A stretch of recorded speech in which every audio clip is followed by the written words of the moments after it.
watching closely. What's the secret, Max? You just gotta find something you love to do and then do it for the rest of your life. I don't want to be a product of my environment. I want my environment to be a product of me.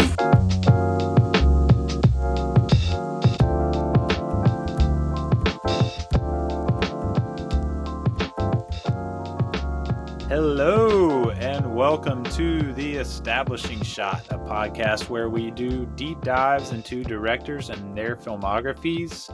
And we are starting up our Christopher Nolan series. Today, we are covering the first movie in the series, Christopher Nolan's debut feature film, Following. And last week we did kind of a Christopher Nolan overview, looking at some of his just bio, his some of his overarching themes and techniques.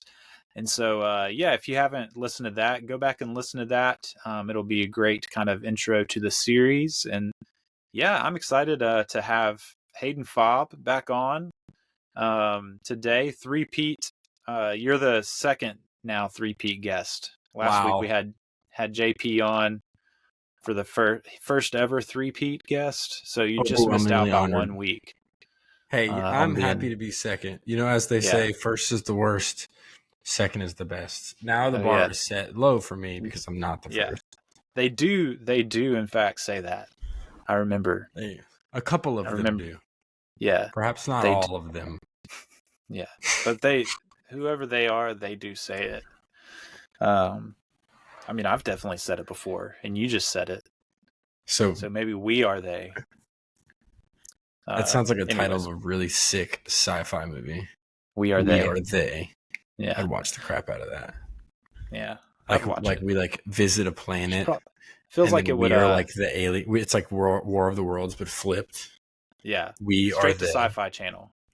Absolutely. Yeah, really horrible CGI throughout, but a good time nonetheless. Absolutely. So maybe shot in black and white, like Following. You know, dude, because it's what cool. Is it, 3x4, 4x3? Is that the framing too? Yeah, it's like 40s. I guess it's like it's kind of the Academy ratio. That Following is in. I'm not really sure, to be honest. Let's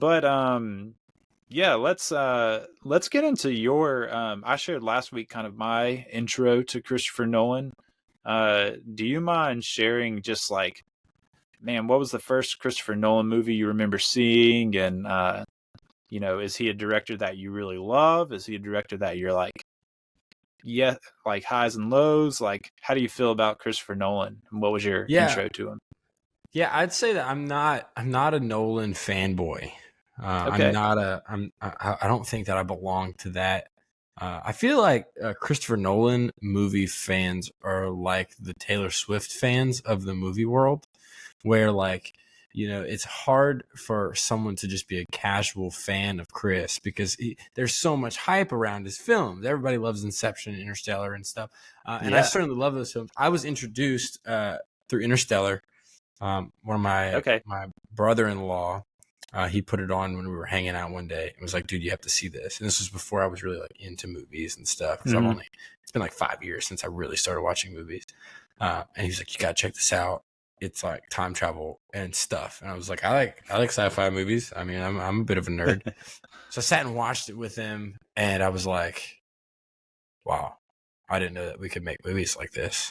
I didn't know that we were allowed to do interesting things with movies, and I went home and I bought it on Apple Plus. That didn't exist yet. Apple something. I just bought it on Apple Movies, and I watched it 9 times over the course of a month.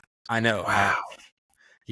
I don't even. And looking back, it's like not even in my top 3 Nolan films right now. But I was just absolutely blown away that we could make movies like that. And I watched it 9 times in a month. And then I realized for the first time that directors most of the time make multiple movies. And when they make multiple movies, their multiple movies are often just as interesting as that one that you were introduced to.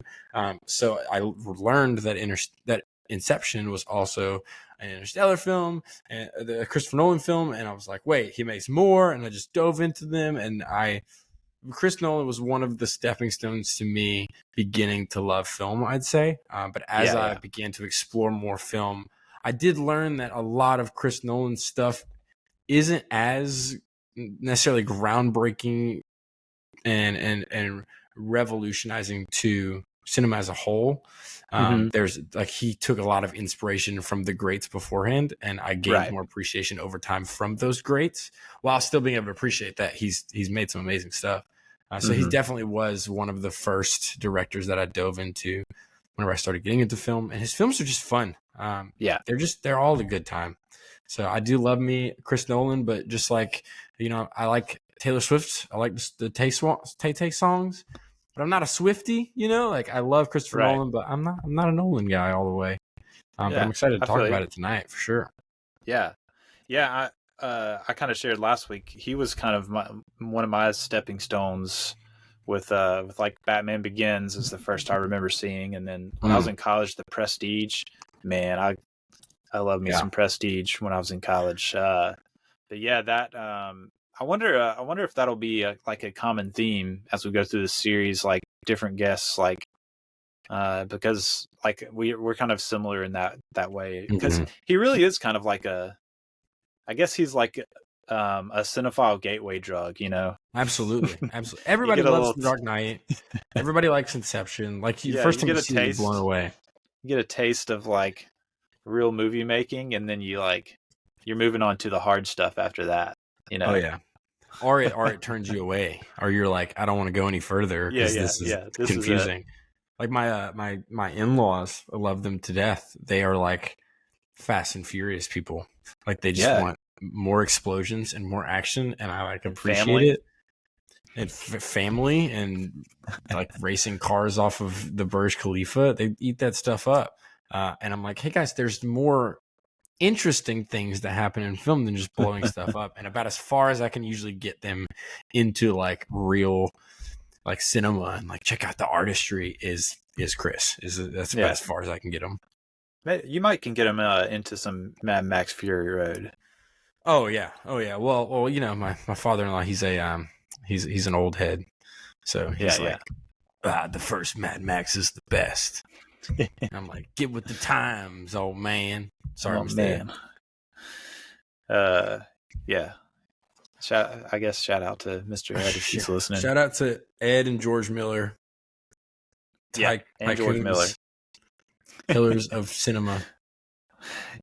Well, sweet. This was getting into our topic of discussion, the movie Following. This was your first watch, if I'm not mistaken. My first ever watch. I rented it for 99 cents and viewed the crap out of it. Yeah. Yeah, you didn't want to watch it on Tubi with ads, I'm guessing. No, I don't. If you take a film that's not shot linearly and then splice some ads into there, oh my goodness, it might add to the experience. You never know. If it's probably Christopher Nolan would die and then roll in his grave. He'd be so mad if he heard that was happening. But it was so confusing. Not he probably really. Won't hear because he's off the grid basically. Did you know that about him? Yeah. What's he doing? He has no email address, never has. He has no cell phone, never has. He's like, no thanks. He's just out at Los Alamos. This newfangled technology, emails, cell phones. Like, get it out of here. New technology, emails. All right, Chris. But he's off the he's not plugged into any of that. Yeah. My youth pastor when I was growing up, he only ever had a flip phone, but it was because he'd been struck by lightning twice. Ooh. And if he carried a Apple device or a Samsung device, it would the battery would run out. So he had to keep flip. Very strange. So maybe that's like a superpower. I know. Like he just melts batteries. Maybe that's what happened to Christopher Nolan. He was struck by lightning, and now he can't have a phone. Maybe. Get him on the line. I've been reading a lot about him, and I haven't come across that yet. But no mention of lightning bolts. Maybe it's sort of kind of stowed away story, similar to this is my like really bad attempt at a transition, similar to the short that led to Following called Larceny. Wow. Which has not really ever been seen except for at a couple of, like, a festival or two. Yeah. Back when he made it. Is it available anywhere? No, you can't watch it. Wow. I think it's like a 8 or 9 minute short called Larceny. About a break-in of sorts. I think. Okay. And you can't find it anywhere. Wow. There's been, I think Nolan's brother Jonathan has like kind of hinted in interviews that he has it like on a hard drive somewhere. Dang. But yeah, but he doesn't use technology, so they can't watch it. Yeah.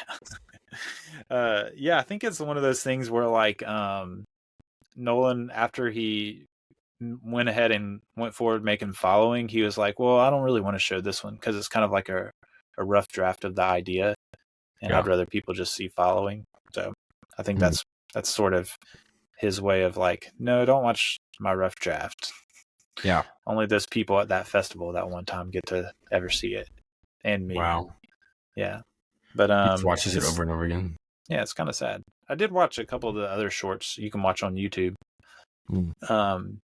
Doodlebug, that was an interesting one. Doodlebug was actually on the Criterion disc for Following, which is actually his only Criterion. I've got it right here. Look at that. Yeah, I saw the Criterion logo fly through on Amazon Prime. Yeah. We're not sponsored, but it's the only one not sponsored, not a sponsor. It's the only one on Criterion. So I don't get that. It's interesting. Pretty much all the West movies except for French Dispatch, Isle Dogs are on just because it hasn't been made yet. Yeah, they probably will be in the queue. But I mean, Mean Streets is getting a release now. So I saw that. They're backlogged, man. They got to catch up. What's going on? Sure. I need 10 new Criterions a month. Yeah, that'd be. I mean, that'd be wonderful. Don't expect this workload. Or maybe not, because I already just want too many of them, and I have no money to spend on them. So maybe hold off for a while, Criterion. Let us do some catching up. I don't know. Yeah, or just extend the Barnes and Noble sale. Just make them half all off year round. 50% off. There we go. So Following it began as sort of two ideas. So Nolan was spending a lot of time kind of walking the streets of London to and fro his day job after he graduated college, and he was just kind of fascinated by the dynamics of a crowd. And it I think this is something that'll start being a recurring theme when we talk about Nolan's movies, is he takes something that probably should be simple and really overthinks it. And so he's seeing a crowd, he's in a crowd every day, and he just starts thinking about how lonely people are today in a crowd. And how he even talks about at some point in some interview somewhere how if you and he sort of talks about it at the very beginning of Following in the young man character and voiceover kind of narrating, but he talks about how in today if you're walking down the street and you're in a crowd and you focus on a person and think about them as an individual, it's it's almost like you've invaded their privacy. Which is it rings true. I'm I guess I get that. I never thought about it before, but this is, I guess, what Christopher Nolan thinks about. Overthinking. And crowds. and he's like, there's all these social rules for being in a crowd in public. You don't keep step with a stranger. Like you go faster or slower, but you never keep step with a stranger. It's like a weird, everyone just knows it social rule. So yeah, so it's that idea.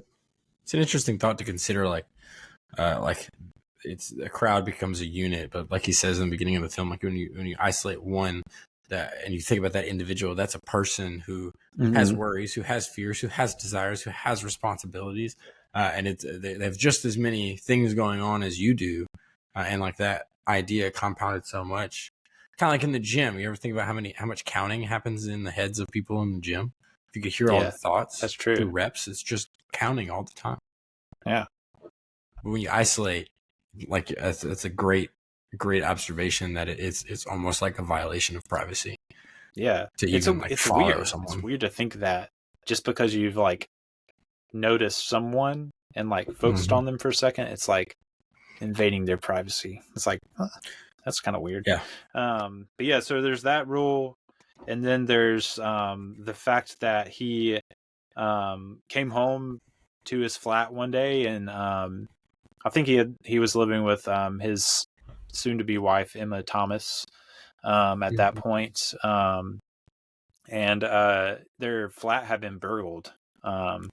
They took like some CDs and a few personal items, sort of thing. And he was just like thinking about how like it's not so much like that things were taken, but that like again a social rule had been broken, because really like there's just a door there, and he was thinking about like they had this flimsy door, and he's like really there's nothing keeping anyone out except for like just social rules that we follow.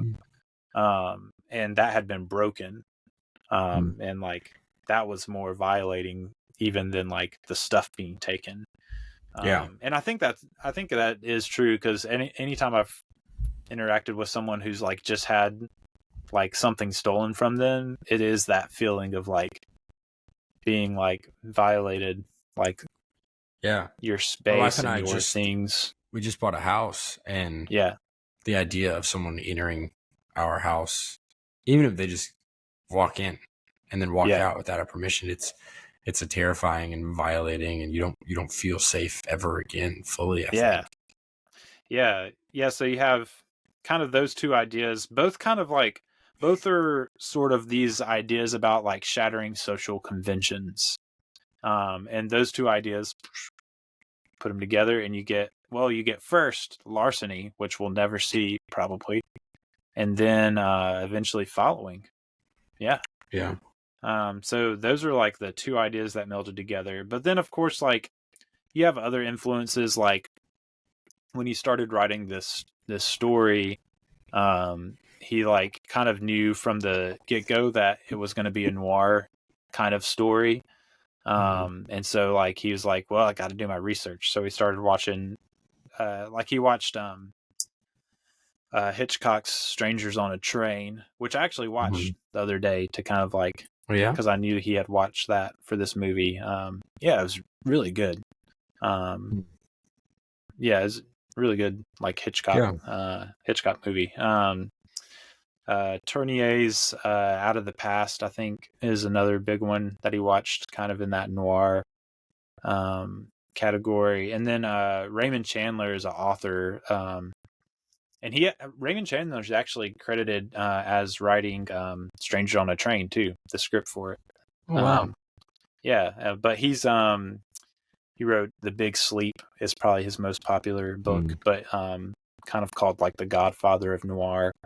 So yeah, he was a big influence too. And I think even like the kind of, the MacGuffin, which if this is your first time tuning in, this is a spoiler podcast. So we're not like, we just start talking about the movie.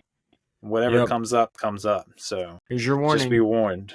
Now, come back later. Yeah, I don't know. There might be some new listeners coming in for following and not prepared for the spoiler talk. But yeah, the MacGuffin in that's kind of here in following is these like seeming like supposedly like pornographic pictures that are stowed away in a safe. And that's the MacGuffin in The Big Sleep too. So like a direct influence there from Ray Chandler. Yeah. pretty cool. Yeah. And then too, like he had seen Reservoir Dogs. Reservoir Dogs had come out by this point, and his wife Emma Thomas was working for Working Title, which is like an English production company, and she had gotten somehow her hands on the script for Pulp Fiction. Wow. And so like looking at that, and he really, of course, like we talked about last week some of the influence that went into like his interest in nonlinear like story structures. But he liked how like Tarantino was starting to like do that sort of thing, like kind of throw out the typical like narrative structure of movies, like just kind of tossing out that rule. Heist. Right. In Reservoir Dogs, and then like 3 seemingly unconnected stories in Pulp Fiction. Wow. Yeah. So yeah, like I don't know, like Tarantino is they're kind of contemporaries, but and it's almost like I would say Tarantino wasn't so much like an influence on him as much as like an encouragement for him to like join that idea that he liked too already. So yeah, but yeah, he made Following 6 years after graduating. For a while, his wife Emma Thomas was like on her lunch breaks trying to like find funding for the movie, and they did not find any funding for the movie. And so I was going to say, like I've heard people go on like mission trips for more than this movie. Yeah. You know, like he I think the total budget. So like most of the budget came from a bonus that Christopher Nolan got from his day job, and most of the budget was spent on film stock. And it came out to around £3,000, which is maybe like $5,000 or $6,000 American dollars, I think. And that was like the total budget for the film. Wow. Yeah, it's yeah, I mean, this was a nothing movie. Like they didn't spend anything on this. Like he he was head of a film society in college, and he kind of brought the crew back together, and basically it was like all the actors were like friends from the film society from college, and they all worked for free basically. Like nobody was making any money off of this. But yeah, they shot it like, so basically they had been doing some work like with shorts, and they had made Larceny, and what they would do is basically like Larceny was almost like a practice run, because they went one weekend and shot Larceny, and that weekend it's like a 6 to 9 minutes somewhere in their short film. And that's like how they shot this whole movie.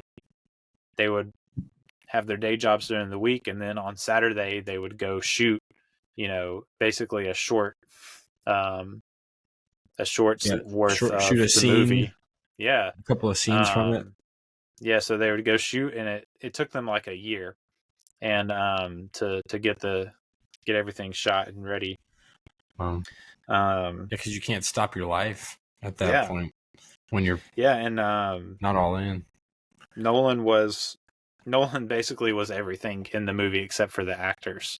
Like he directed it, he did the camera work for it, he was the cinematographer, he was the producer, he wrote the movie. He edited. I think he did have another guy that helped with some of the editing towards the end. Yeah. But I'm sure that's not easy to edit for your first time, your first feature, and do it non-linearly and make sure it flows well. Well, it's actually like which the first episode hasn't released yet, so you couldn't have heard it yet. But yeah, we talked about, he did a lot of he found at his college this old Steenbeck film editing machine, and he like was all the time practicing like editing film. So like at that point he like kind of knows what he's doing by the time he's making Following. Just I always forget that they manually spliced. Yeah, he was doing like hand cutting of film and stuff. Wow. On this machine, and learning how to like sync up the sound with it and stuff like that. Yeah, pretty cool. Yeah. That's incredible. When we get done, you should look up the Steenbeck editing machine, because it's like, oh yeah, this is like straight out of the 80s, like technology. Really awesome. Like the Fableman's machine. Oh yeah. Yeah, but a little bit bigger than that. Yeah, that's a good reference point. Yeah. Yeah, Nolan did all that. He was everything basically. And then of course you have like the three actors. I guess you got the policeman too. That's Nolan's uncle. They brought in to do that. So he got his uncle to play the officer that's interrogating the young man. Yeah, really three actors, and only one of them actually went on to be like a professional actress. That was the girl that plays the blonde, Russell. But yeah, Jeremy Theobald just kind of became a bit of a producer. He's been like kind of like a very, very minor character in a couple other Nolan films, but yeah. And then the other guy, Alex Hall, that played Cobb, I think he went into architecture or something. I think I remember reading. That's funny. So one actor in his debut feature film. Yeah. Just one. Yeah, really just one. Well, like one that actually like went on to act more. And honestly, she was kind of the worst of the three, in my opinion, as far as they were acting went. To be candid, they were all fairly rough. Yeah. It's not great. The artistry is clear, but it's definitely clear that these are not actors. Yeah, and obviously it was her first. I don't know that I've seen her in anything else, so I can't really speak to how she grew as an actress, but it was her more than likely her first actress job. Or at least not so much job, but yeah. Oh yeah. Minimum wage, if that. Yeah. So like they get this movie done in a year, get it edited down. They had to like, pitch it to these basically like festivals to kind of, because they had the film, but they needed it. What's the film jargon? They needed basically it printed so that it could be shown. Which costs money to get. Yeah, it costs money to get it done, and so I don't remember if a festival finally agreed to do that for them, or if they had someone kind of like front the last little bit of money they would need for that. I can't remember exactly how that worked, but they finally got accepted to premiere at San Francisco's film festival. So that's where it premiered. Is that a big film festival? Do you know? San Francisco Film Festival. Honestly, I don't know. It's in San Francisco. I'm sure that should be. Yeah, I'm sure it's a decent little film festival. It's not like one of the big ones. Yeah. It's not like no big Cannes. It didn't get accepted to Sundance. It did get into Toronto Film Festival, and then Slam Dance is one that it got into. I think it actually got rejected by Slam Dance, and then after it showed at San Francisco, the next year Slam Dance showed it. So gotcha.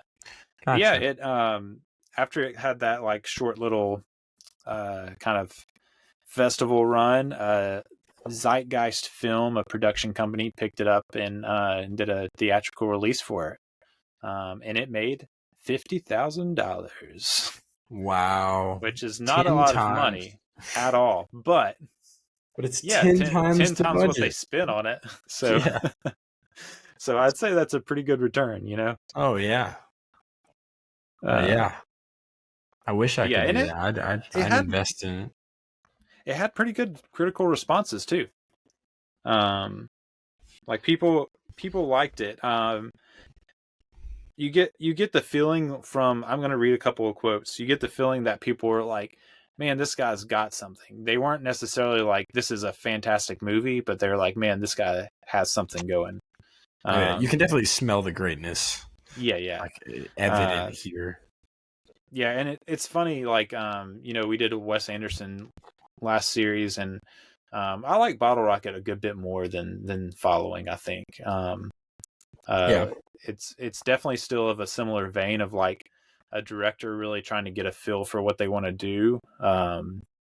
But yeah, I just liked it more.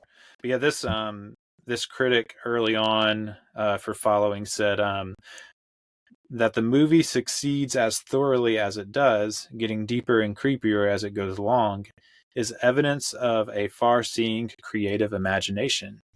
So I'm like, oh yeah. He's like, oh yeah, this guy's got something.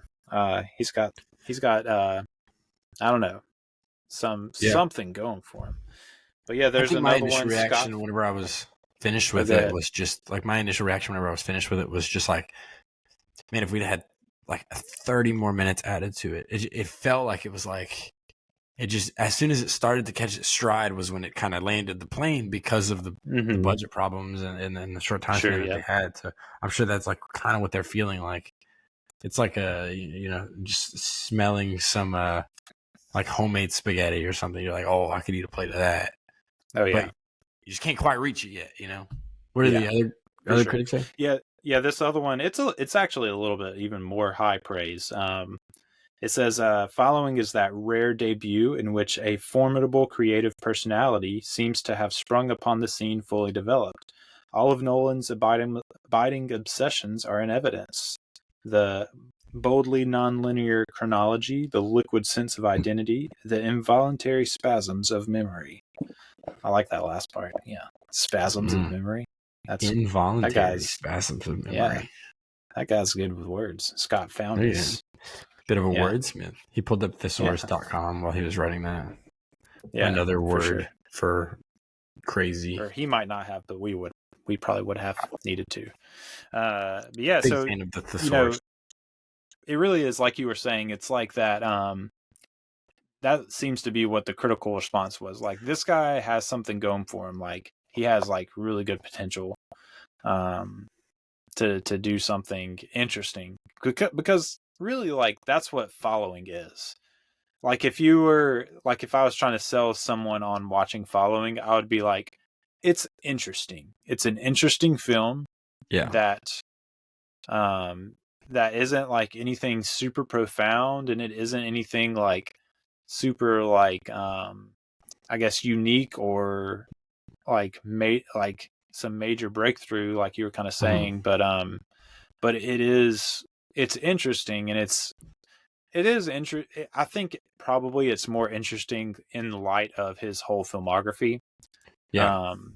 Than it That's is. What I was gonna like say. If someone liked Memento or something like that, if someone would love Memento or even Interstellar or something like that, and you were like, you want to see his first swing at it, it's not necessarily a home run, but if you want to see where he was breeding the grounds for something as awesome as those are, this is where to go.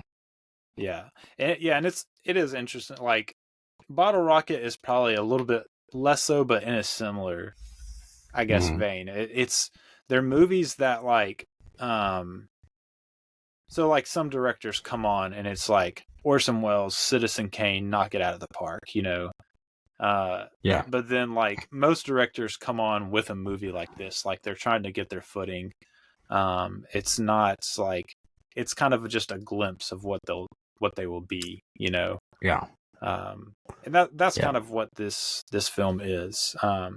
But it's interesting. It's interesting like visually, it's interesting like in the structure of the narrative. It's interesting, like it's even sort of interesting in the ideas that it's exploring, I think. I know, like, it is also a film that I feel like can easily be sort of made fun of, like, ooh, what if someone breaks into your home because they want to shake your life up and show you what you had and then take it away. It's like, I mean, it's kind of a little like, I don't know if corny is the right word, but something like that. It's like it's a little underdeveloped, a little basic. Yeah, like trying to be profound, but not that profound sort of thing. But I mean, it's a young filmmaker, like figuring out how do I take these ideas that I like have in my head and make a compelling story. And that is one of the things Nolan said. He said he has like all these things that he thinks is interesting to think about, but like that most people might not think is as interesting as he does. And so like he felt like putting it in this like noir kind of story was a good like medium for him to like make other people interested in things that otherwise they wouldn't have been, that, you know, he was interested in exploring. Which sort of makes sense. It is basically a no budget film. Like all they spent money on was the film stock. And so like, because of that, you have, there's a lot of like limitations on what you can do. And so like, I was kind of like researching and just looking at, all the things that they did to like capitalize and make the most out of the basically nothing that they had to work with. And so like they're borrowing basically all this old equipment from the basement of the theater where they met for the film society in college. They have like, you know, the 16 millimeter camera that he's using. They're doing rehearsals months in advance because they only have so much film that they've been able to scrounge up to buy. And so like, you can't really waste a whole lot of film by getting, got to get it right. Multiple takes. Yeah. You got to get it right. So you got to rehearse. They're like filming on locations with no permits, kind of guerrilla style.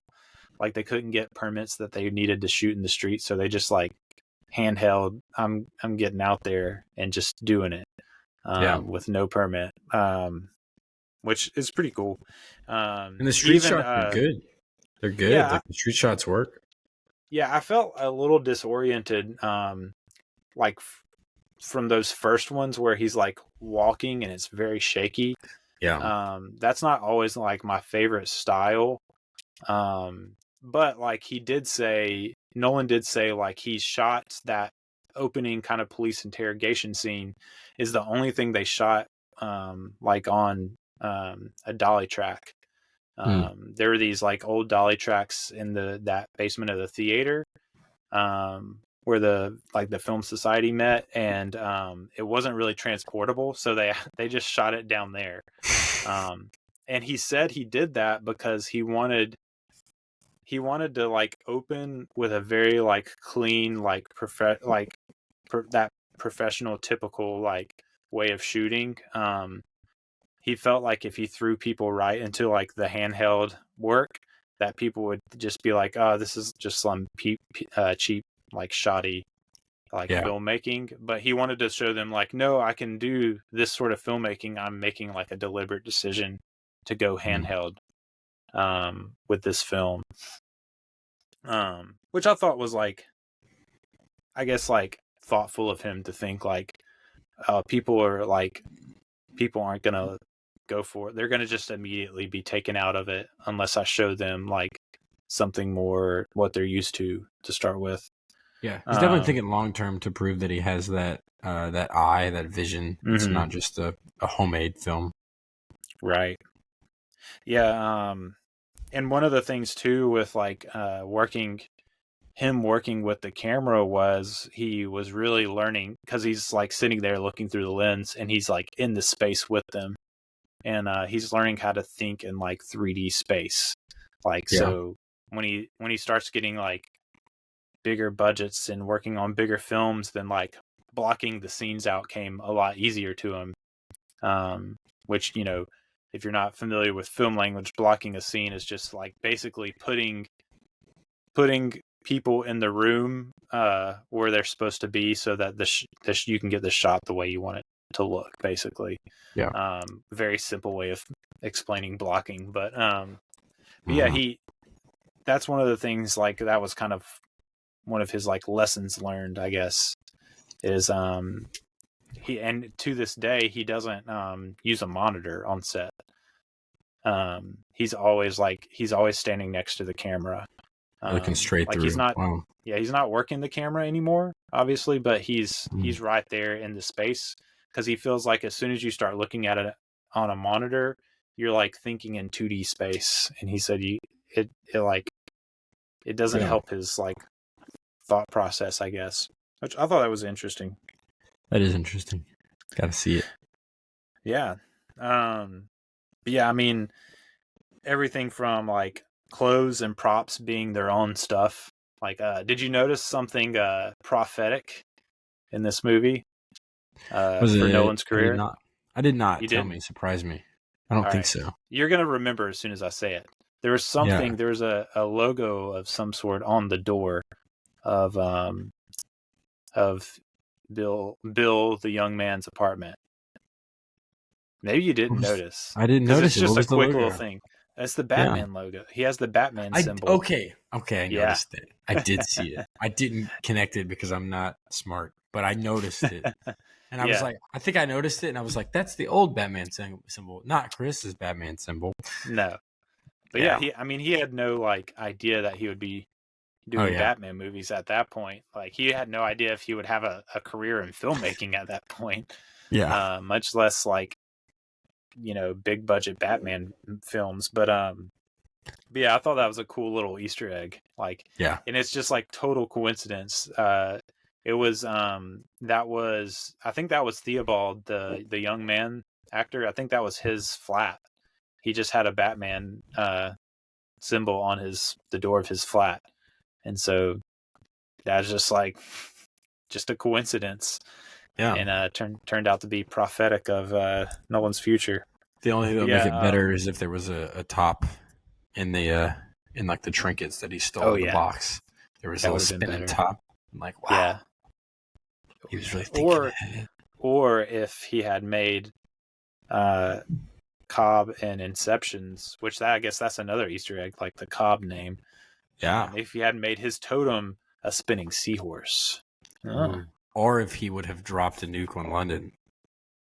Yeah, at the end of Following. That'd have been a great Easter egg to his newest hit film, Oppenheimer. Oh man. We're just gonna move right on from that one. Sweet. Yeah, the typewriter. The typewriter was like Nolan's typewriter. It was like a birthday gift from his dad, and he actually wrote the script for Following on that typewriter, which is kind of cool. Like, let me put my typewriter in the movie. And like, I noticed too. So when they're in his apartment, when he's like trying to make it out like, oh, we're gonna burgle this guy, it's my first find, and it's actually like his apartment. He's like, the guy Cobb like looks at the typewriter and he's like, now this guy's not a real writer. He's he's unemployed and he just wants to be a writer. He'd be using like a computer. That's a funny a note. word processor. Yeah, like and that. so I was like, I wonder if that was like Nolan kind of giving a dig at himself, like, this guy's not a writer. Yeah, he just wants to be a writer. Yeah. Which, I feel like to be a good writer, you have to feel like that sometimes. Yeah. Like, I'm not really a writer. I'm just pretending. Yeah. Yeah. I mean, for sure. Yeah, there's just a lot of like little tricks he had to get away with. The lighting was a big one. Like first, like they were like, well, we can't really afford to shoot in color because we can't afford the lighting for good color shooting. But also, like, he was like, but I also think black and white will be best for like the expressionistic style that I want this movie to have. So it's kind of like just kind of worked out, like, this is what is best for our budget, and also like it fits like the style that I'm going for. Even like with that noir feel, like it feels more noir with it being black and white. I definitely had like Third Man feels on some of them, you know? Like, that like box framed black and white, foggy like edges. You can't really see what's happening. Yeah, for sure. I think he definitely achieved that. Yeah, and he does like a lot of like window lighting, having characters next to windows to light them. The sound is probably like one of the he said like the sound is probably the most difficult thing with a low budget film like this, because you're just like, especially like because he's shooting on location so much too, like you just don't know what sound you're going to end up with. And so, but something that he refused to do then and still to this day refuses to do, which is probably has something to do with people's like problems with hearing his dialogue. He refuses to record dialogue after like after shooting the scene, and like, Yeah. because that's what a lot of films that get made, they're obviously recording when they're shooting the scene, but then they'll go back in and re-record like in a studio the dialogue and add it in post. Make it just more crisp in an environment you can control it. Right. But Chris Nolan like refuses to do that to this day. And so that might have something to do with like Tenet, and some people have like said this about like Oppenheimer even, is like just hard to hear some of the he definitely dialogue. I think improved with Oppenheimer. It's a little bit better in Oppenheimer, but dude, Tenet, oh my goodness. Tenet, I was like, I'm glad that I'm not it was that moment where I was like, I'm glad I'm not supposed to understand fully what's happening, because I can't even hear their explanations half the time. Yeah. So I'm just going to assume that it's not a mistake, but a stylistic choice on Christopher Nolan's genius brain's behalf to make us not even understand what they're saying. Right. And I think it is like a good principle, because he basically is like, once you take the actors like out of the location and out of like shooting the scene and put them in a different environment, like you're not getting the same acting in their voices. Yeah. And so he's like, I just don't want to do that, because I'm capturing it all right here. Yeah. And this is the way it's supposed to, this is how their dialogue's supposed to sound. Like you can't totally recreate that elsewhere. So that makes sense. But yeah, he says, this is a quote from Nolan. He said, I think I've spent every other film spending massive resources to get back to where we had nothing. So like, he's basically like, now I have all these like huge, massive budgets, but I'm still like I still like am pulling from and trying to like get back to that headspace of like having nothing and trying to figure out how to make this work. And I've heard him say like in other and like actually create those bombs. Like he's so well known for his practical effects. Like he doesn't want to CG anything. But with that comes a pretty hefty price tag when you're buying the 747s just to crash them into buildings. Yeah. Spoiler for Tenet episode. He's yeah, that's true. Yeah, he does like,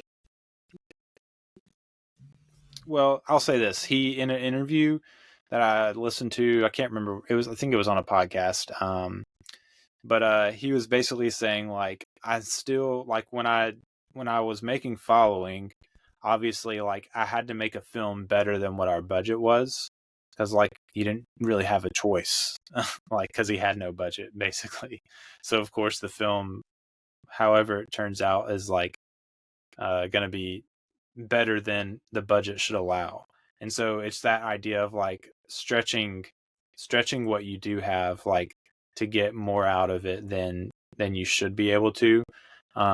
He just talks about like, even like with Tenet, with this huge budget, like he's trying to like push like the limits of even like with this massive budget, like I want to get more out of this budget than like I should be able to get out of it, even with a massive budget. Which I appreciate that like mindset of like, I want to get the most out of this that I possibly can.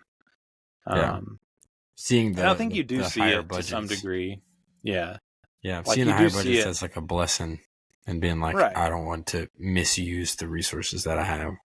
Yeah, sure. Yeah. Yeah, I think it does come through with like, with the practical effects and with like flipping semi trucks and exploding them, and oh yeah, like it just like is really cool to watch. And so like, someone else might end up just CG and that sort of thing, but he's like, no, we're doing it. We're spending like, we're getting the most out of this budget. We're doing it for real, which I appreciate. Yeah.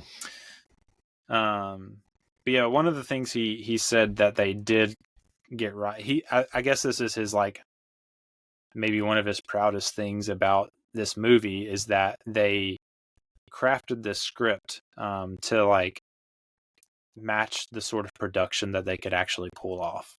So like the way he like wrote this and scripted it and like and all that sort of stuff like was very well thought through to like we said, like get the most out of it. Like he wasn't writing something that was like something he couldn't actually make, but he also didn't want to like dumb it down too much too. Yeah. Like he's like writing this to match and maybe push a little bit the sort of production they were capable of with the budget they had.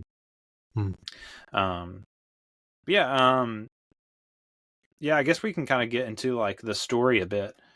What were your like initial thoughts? Like when the credits start rolling, like were you like, man, that was really cool, or like were you confused or what?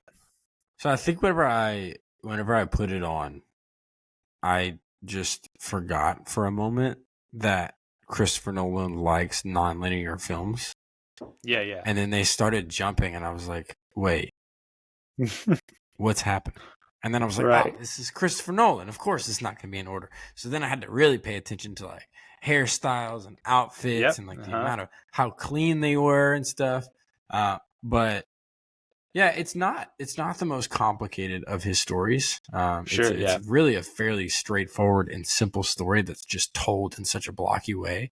So when the credits hit, I was content. I felt like I understood what was happening because it wasn't, like you said, they wrote the script for a film that they could shoot. They didn't write a script for this big dream budget.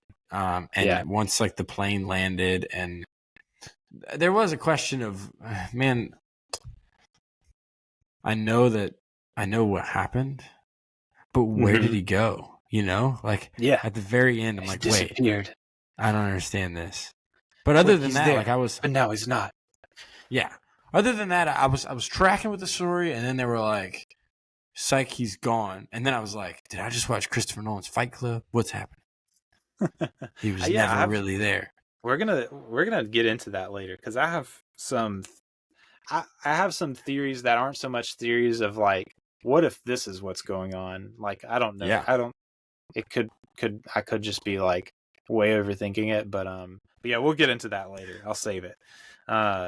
You definitely have like the nonlinear structure is like, this is where it all begins. We talked about some of the influences of that last week. If people want to go back and listen to that, I don't want to rehash all of that here, but yeah, you definitely have.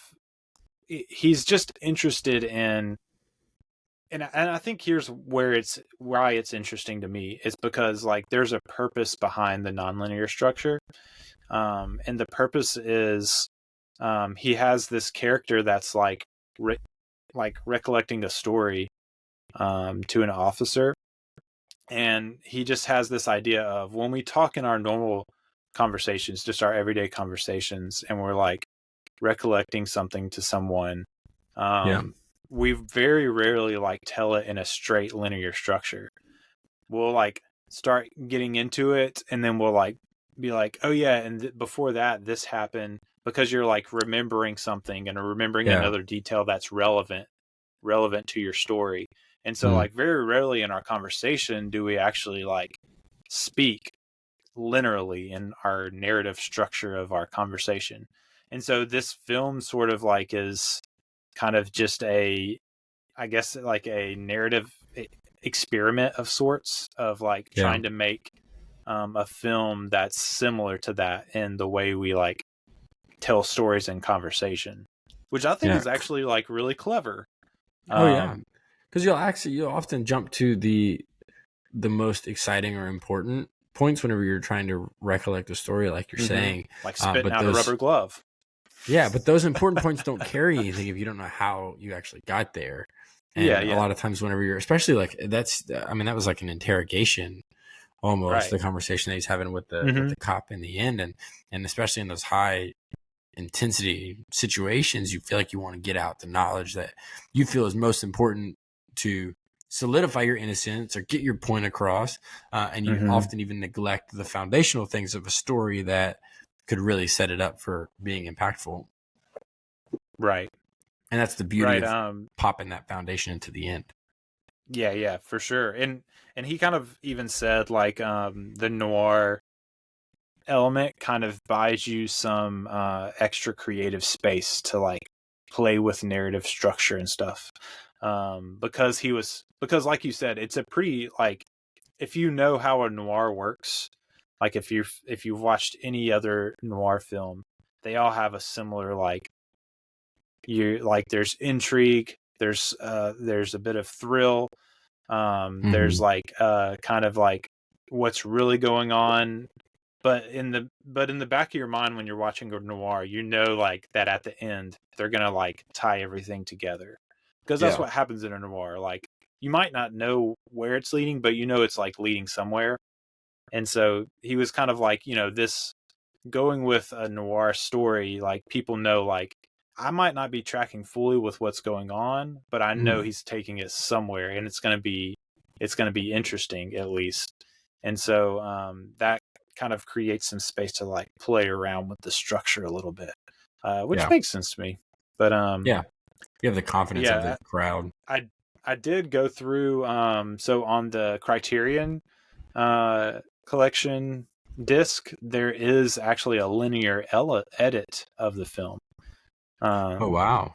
Yeah, so it was really kind of one of those things where Nolan was like, because that was a lot of negative criticism around Following, was like, oh, like, he's just like trying to show off and like do like there's not really much to the story, like it's just interesting because he did the non-linear structure.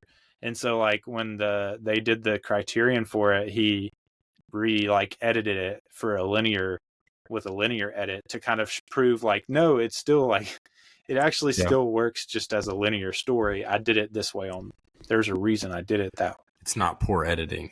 It's intentional. And I scrubbed through it. I didn't like rewatch it again in the linear edit, but I did scrub through it and kind of go like, okay, now this is happening as I went through. And I was like, yeah, I could see how this actually still works just as a straight linear film noir. It would still be like an enjoyable, like good watch, I think. I think the non-linear structure does make it more interesting. Sets it apart. For sure. And I think it's because you're getting like, it's basically all that's happening with the non-linear structure is that you're getting bits of information in a different order than you typically would. So like, for instance, like in the linear edit, when they go to burgle his own apartment, you don't know that it's his own apartment. You wouldn't know that it was on his own apartment yet. You would find that out later. But in the nonlinear structure, you already know that it's his apartment because you've seen him in it before later on, and you know, like, oh, this is his place. And so when they go to like, when him and Cobb go to burgle it, like, you already know, like, oh, he's taking him to his own apartment, like, and so it's just like you think about things in a different way because you're getting information in a different order. And it's able to frame what's most important to the story, and what things deserve to be saved for big reveals that you don't quite get in a directly linear story, because you're receiving all of the facts and the information as they come in order of chronologically. Whereas in a non-linear, you get it in order of importance. And it's for sure.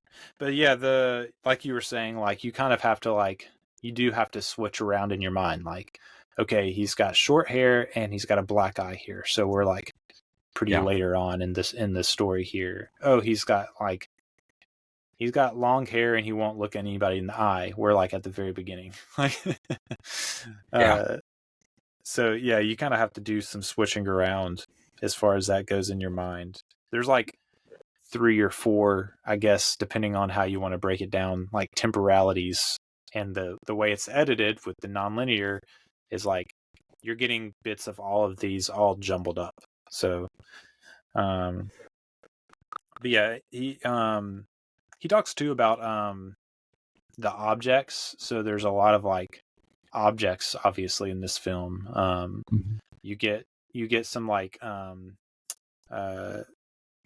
cuts, like, you know, cut to an object sort of things too. And so like you get like stuff added to the narrative with that, and that's something that he's like carried on, I think, through all of his other films. You think about like all the times like where he's like, you know, in a scene and then he cuts to like an object being looked at, like being held and looked at sort of thing. And it's because like objects carry narrative structure.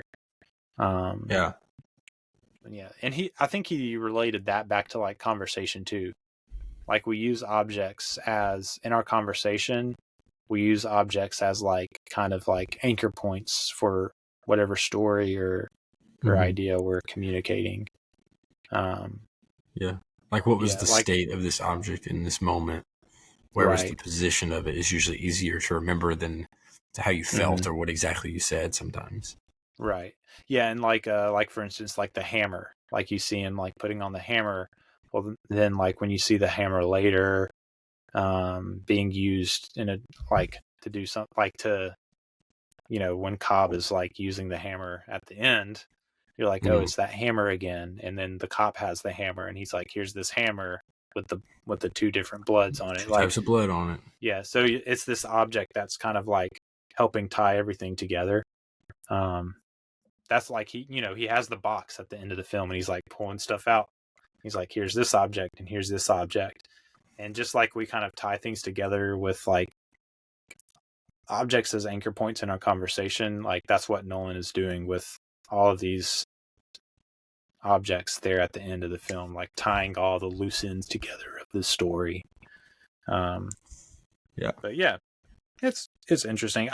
I think that the like noir kind of story is enhanced by the nonlinear structure. Like I think it makes it more like you really. I think what ends up happening is like there's always like a kind of a twist or like a surprise in a noir. But what he does with this nonlinear structure is he keeps showing you things like in the future and then jumping back. And so he's making you feel like you're in on it.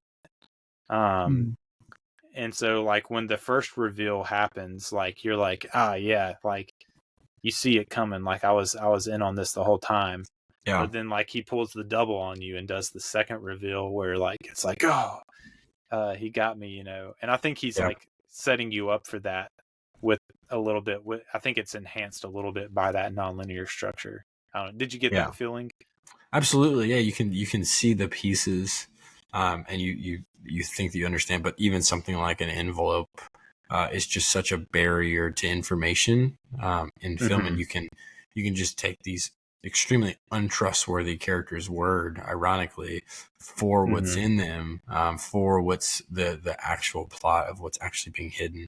But then, like the moment that reveal happens, it changes. Like I think that the moment he looks at the pictures is what really flips the whole thing on its head for me. And the fact that it was, a tiny piece of paper that was really dividing that information from our character, but also from us, and the specific time that it's able to be revealed in the story gives us, 55 minutes of film where we got to get the envelope. We got to get the envelope. We got to get the envelope.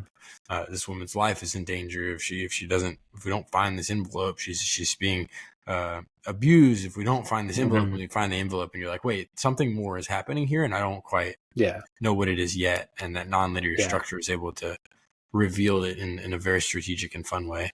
Yeah, and I think too, like that's where it comes in, is because like it's it's a noir, like because of just everything about it is very noir, and so that there's like a kind of a twist coming, and so like you kind of get the feeling that like she's sending him on like a wild goose chase, like there's not really anything, like they're setting him up for something, and so like something interesting too, like with the way the story was being told was it's very much like in the first person, all the way up to that point. Like you're very much in the young man's kind of perspective. You're only seeing him. Yeah. Only seeing his thoughts. And then I think it seems like, I watched a little bit of I kind of scrubbed through the commentary, and it seems like I remember Nolan saying something about like switching to third person in that scene, like where he's taking he's like taking the money off and he makes a phone call, but you can't hear the person on the other line.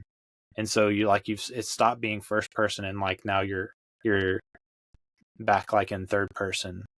You can't hear the person what the person on the other line is saying, and then he's like looking at the photos and it's almost like you're like sitting with them at the table as everything is being revealed in that interrogation sort of thing.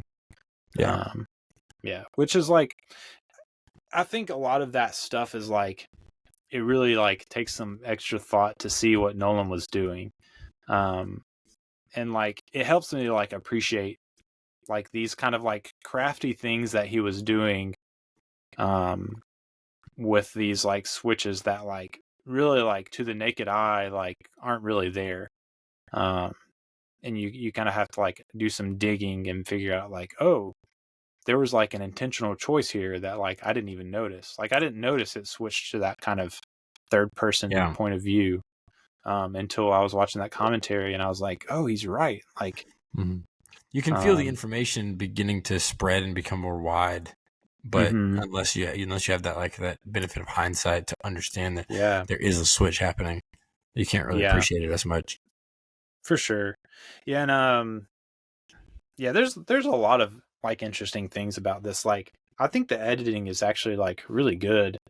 Like I think there's like that opening sequence where you're kind of like jumping around to different parts of the story, like these little like flashes of different parts of the story as he's like opening up the scene, like opening up the police interrogation and telling the story to the officer. And he's going through the whole like, oh, but when you like focus in on one face in the crowd, then they become an individual. And right when he says that, it's like the camera's like panning to the right, and it like through a crowd, and it lands on Cobb. It lands on Cobb's face, and then boom, you're in the interrogation room, like that cut right as soon as it lands, and it lands on his face right when he's saying they become an individual. And it's like lands on his face, cut to the interrogation room. And I thought that was like, man, that was actually like some really impressive editing right there. Really cool. And then it's paralleled too with that. We kind of talked about it at the end, where I can't remember exactly what he's saying there at the end when Cobb like disappears. But it's basically like as soon as the cop is like, it was you, then it's like Cobb, and then someone like walks in front of the camera, and then he was talking through his address, like no one ever lived there. It was a man, D. Lloyd lived there. There's no Cobb on the record. It's always been you. It was always just you. It was always just you, and that's when like Cobb disappears. Yeah, and so which that's like, I think Nolan said like they did like waist shots right there. So that like if someone was looking, because they're shooting like just in an actual crowd of real people, so like if someone looks at the camera, like it's not going to show because they're like at waist level with the view. I was like, that's crafty, that is cool. That's smart. But yeah, that both of those edits are like just like so good. And like, I don't know, the last one maybe is a little bit of a gimmick, you could say, but it really worked for me. I thought it was great. But that first edit that we just talked about, I think is like undeniably like really good. Yeah. So yeah, you just see a lot of like just filmmaking craft like that going on for Nolan in this like debut feature. That he's clearly got really a high level of skill already. Yeah, that's evident. Yeah, there was a few more interesting things. There's the scene in the restaurant with I never know if I should call him the young man or Bill, because we don't actually know if his name is really Bill. But yeah, Bill's easier to say than the young man, so I'll just call him Bill. I like Bill. Bill and the blonde in the restaurant was the only scene that was improv. And it's because Nolan really wanted that scene to feel like real and less scripted.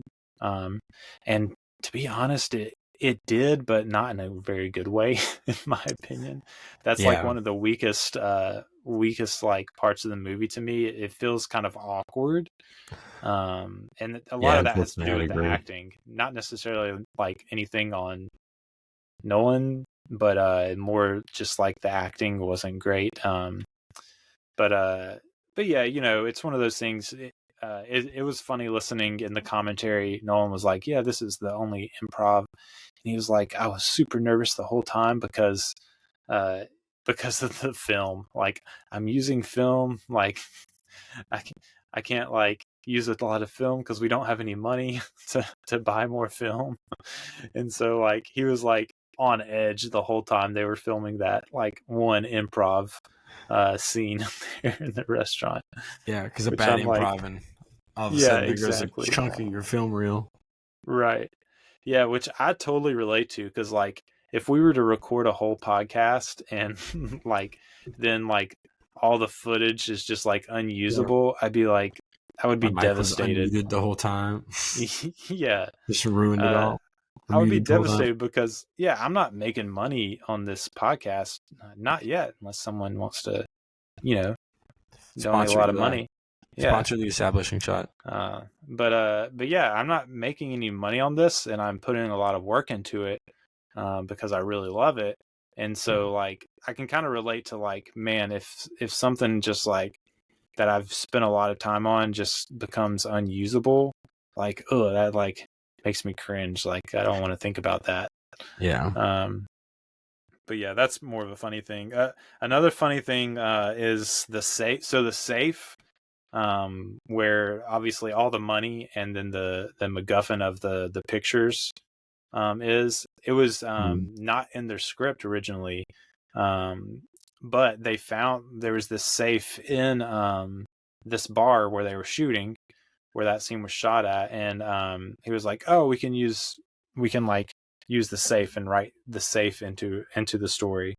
But the funny thing is that they couldn't open the safe. Like the people, I guess that own the bar, like hadn't used it in forever and didn't even like know the combination. And so like block of metal. Yeah. So if you go back and actually watch, you never actually see the safe open, because of the way he shot it. Like as soon as like he's supposed to be opening it, I guess they added in a sound like of a safe opening, and like you just see him putting money on top of the safe, like pulling out all the cash and throwing it on top. And so like the way the shot is framed, like you just kind of see the very edge of the top of the safe. You don't actually see it open, which I'm like, man, that's actually like really smart. Really creative way to deal with a problem that you didn't expect like that, for sure. Right. And Emma Thomas and Nolan spent like hours and hours on end, like printing, like just photocopy printing all of that cash and like crumpling it up to make it look like real cash. There was a lot of cash too. Those stacks of cash. I know. He was laughing about it in the commentary because he was like, I'm pretty sure it's like a federal offense to print money. As long as you don't try and use it, you're good, Nolan. Right. I thought that was fun. Fun like little fact. But yeah, just kind of closing out, I had mentioned like that we might talk about this. So let's get into like the ending of this film. Like what? Here's the two directions I feel like you can take with this.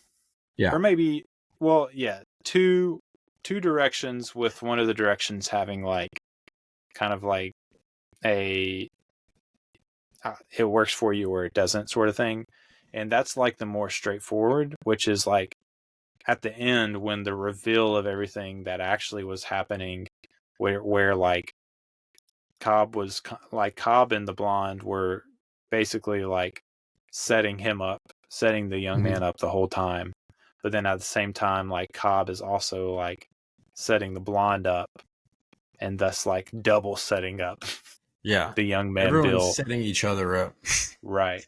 Like, so you can take that as like just straightforward. So like when the interrogation is ending and all that's being revealed, like then that's just like what happened. And I guess in that way, like Cobb disappearing there at the end is just kind of like, oh, like he got off scot-free at the end. And so like that's like, I guess, the straightforward way of looking at it, which to me like is still makes it like a fun movie, like a good movie, and actually like a little bit less. Well, no, like usually there is a bit of a tragicness to the end of a noir, I guess. So like it follows, still following like noir conventions as far as that goes. But yeah, and then that can like, obviously, like I said, that can like work for you or just like kind of be dull and not work for you and be like, okay, whatever. Like, oh, you got me. You know, I can see having that sort of reaction to it. So yeah, there's that way, which I feel like probably the first time I watched it, I probably watched it for the first time 3-4 years ago. I don't remember. That's probably kind of how I saw it. This time I was like really thinking about it afterwards, and just like part of it is just spurred probably by just digging into Christopher Nolan and really doing a lot of like study for this. But there's obviously like, either way you look at it, there's the parallel between like this guy, the young man, being this like aspiring writer, with like nothing really to his name.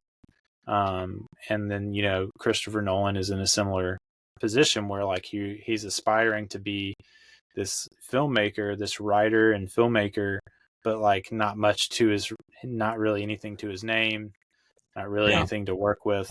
And so you have that parallel there.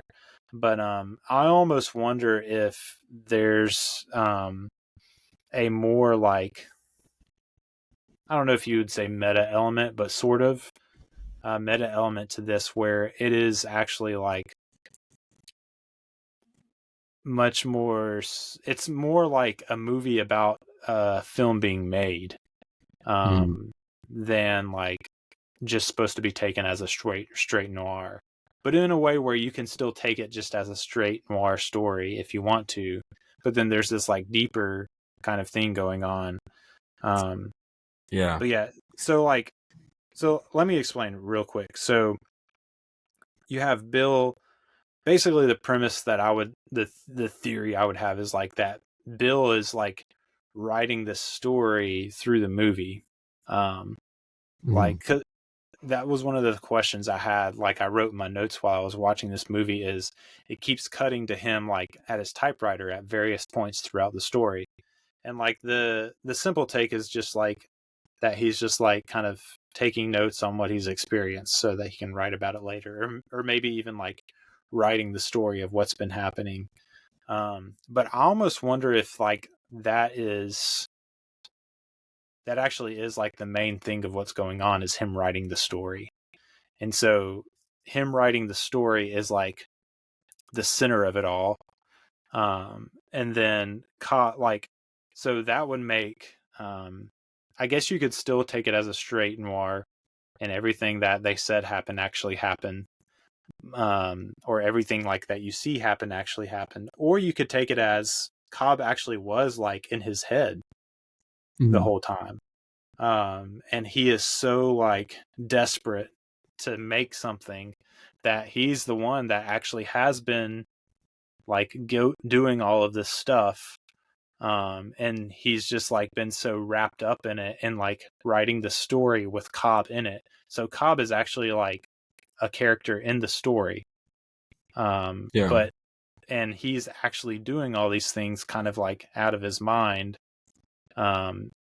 thinking that kind of like, you know, like the Fight Club kind of thing. I think the way that I read it was, or my theory, if you will, was that the film opens on this idea that in a crowd, anyone is anyone. Right. In a crowd, you blend in. You're not a part of it really. But as soon as you lock onto someone, they become an individual. Mm-hmm. And my theory is that perhaps he is leaning too far into this assumption that, well, as long as I'm in the crowd, I'm not able to be identified.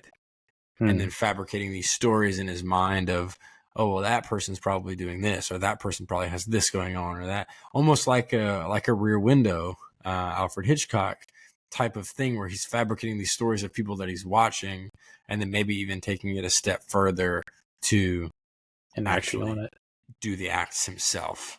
Yeah. And then maybe all of that culminates in kind of what you're saying as a him trying to write his story and becoming so obsessed with the story writing process. Yeah. And I think in that way, like Cobb. So like in my like melding our thoughts together, I guess like Cobb is this like driving character. So like go back to like the first burglary he goes to with Cobb, and Cobb's going through the whole spiel of like take it away and show them what they had, and he's going through that whole thing. And it's kind of this idea of like what he's doing is actually like helping people, which is probably a little self-deluded, but but it's this idea of like, let me shake up this person's life, and what I'm doing is I'm like revealing something to them about themselves, and they're going to grow as people because of what I've done to shake up their lives. And I think there's a degree to which like that actually is true to real life. Like when your life is shaken up and you're kind of, things are revealed to you about yourself and you're able to grow through that. Yeah. Like, I think there's some truth to that. It's not necessarily like anything super profound or like mega insightful. I think most people would agree with that. But it's almost like Bill, or the young man, has like written this character, and that even might be too like why we don't actually like know his name. Like maybe Bill is a character in his story. Like maybe Bill is the character in his story, and he like comes up with this name for himself. And but yeah, so Cobb is like this fictional guy he's written into his story, but is also like pretending is real, because what Cobb, the character, is doing is like shaking up his life and making him grow as a writer, making him like become interested in writing again, like having an idea that's spurring him on. And then it turns out like when he's actually in the interrogation room and he's like telling this story to the cop, it's actually like it actually all has been him the whole time, but he's just been so wrapped up and kind of out of his mind writing the story that he's really thought Cobb was actually there. And here's, I guess, where I'll wrap up my theory is he actually didn't have the ending of his story until that moment. So like as the cop is telling him, like pulling out the objects and like telling him, like basically revealing to him that, no, this is you. There never was a Cobb on record. There never was this other murder of this old lady or whatever. He's actually like, that's when you start cutting to what happens with Cobb at the end. And I'm almost wondering if like, oh, he's finally like coming up with the ending to his story. That he's been writing right there. I think it's a really fun take. But he never gets to write it because he's going to the Slammer. Yeah. Maybe he will get to write it because he's going to the Slammer. Maybe he's got all the free time in the Slammer. Maybe he wrote Larceny, and that's why we can't see it. Maybe. Full circle. But yeah, that's my like probably like totally way off theory of like something deeper going on with the movie following, which is really just Nolan making a noir film that he kind of like did something interesting with. Yeah. I think it's fun to think like that and consider what it might be, even if you're completely off base. This is why we watch movies. Right. It's fun. It's fun to think through these things, I think. What did you have any like final thoughts on this one? I think my final thoughts are kind of what our opening thoughts were. This is a flawed film. It's a film with some clunky set pieces. It's a film with some really rough acting, even some spotty writing. It's a very imperfect film, but it's a film that was done on about the tightest budget that you can possibly make a film on. I don't understand how they made a film for that amount of money. That just seems absurd to be able to do that.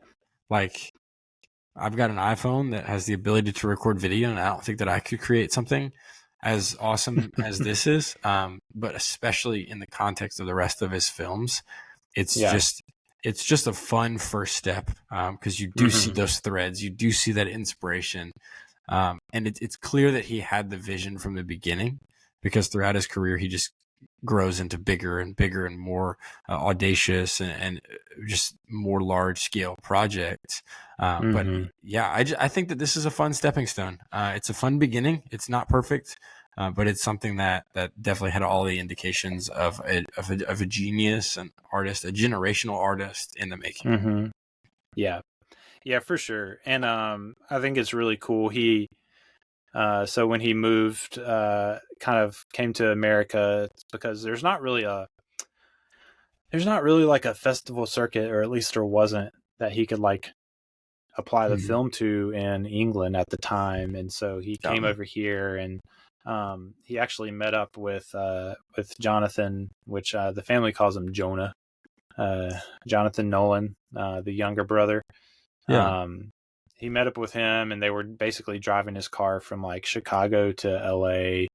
And they were Jonathan shared this idea with him about this guy that has amnesia, but he had learned about this type of amnesia that like wasn't like you forget everything, but just like you can't make new memories, basically.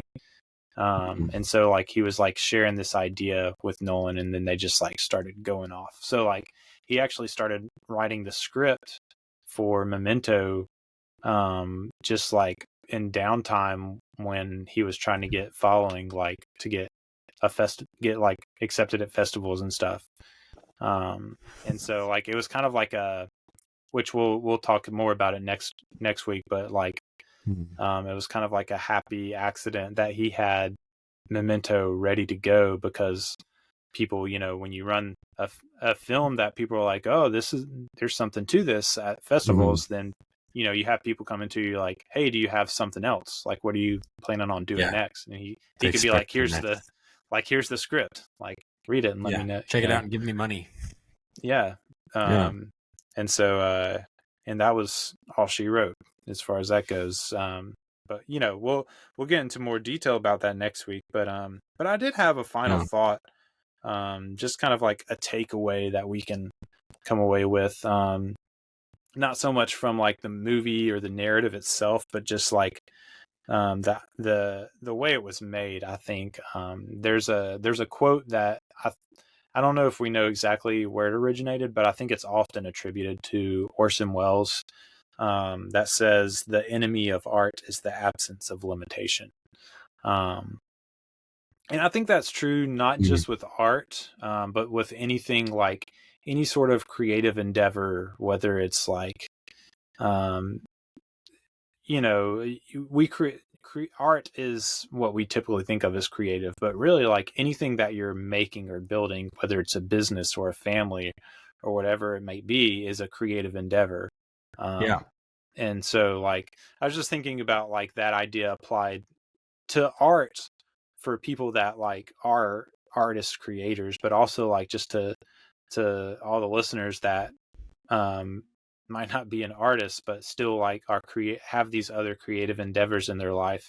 And that like when we often like see limitations as like barriers, but I do love this quote and how it applies to what Christopher Nolan was able to do him and his like crew were able to make with like basically nothing. Like they had nothing but limitations, but he sparked the beginning of like just an incredible career of creativity. And so I don't know, I was just thinking about like, man, that's something that we can all really take away with. You know, you have this guy that had these just like thought experiments going on in his head about crowds and social constructs and like stuff, and that grew into a story that he made into a film. And like that film was made like with like these innovations that like came out of the limitations he was facing.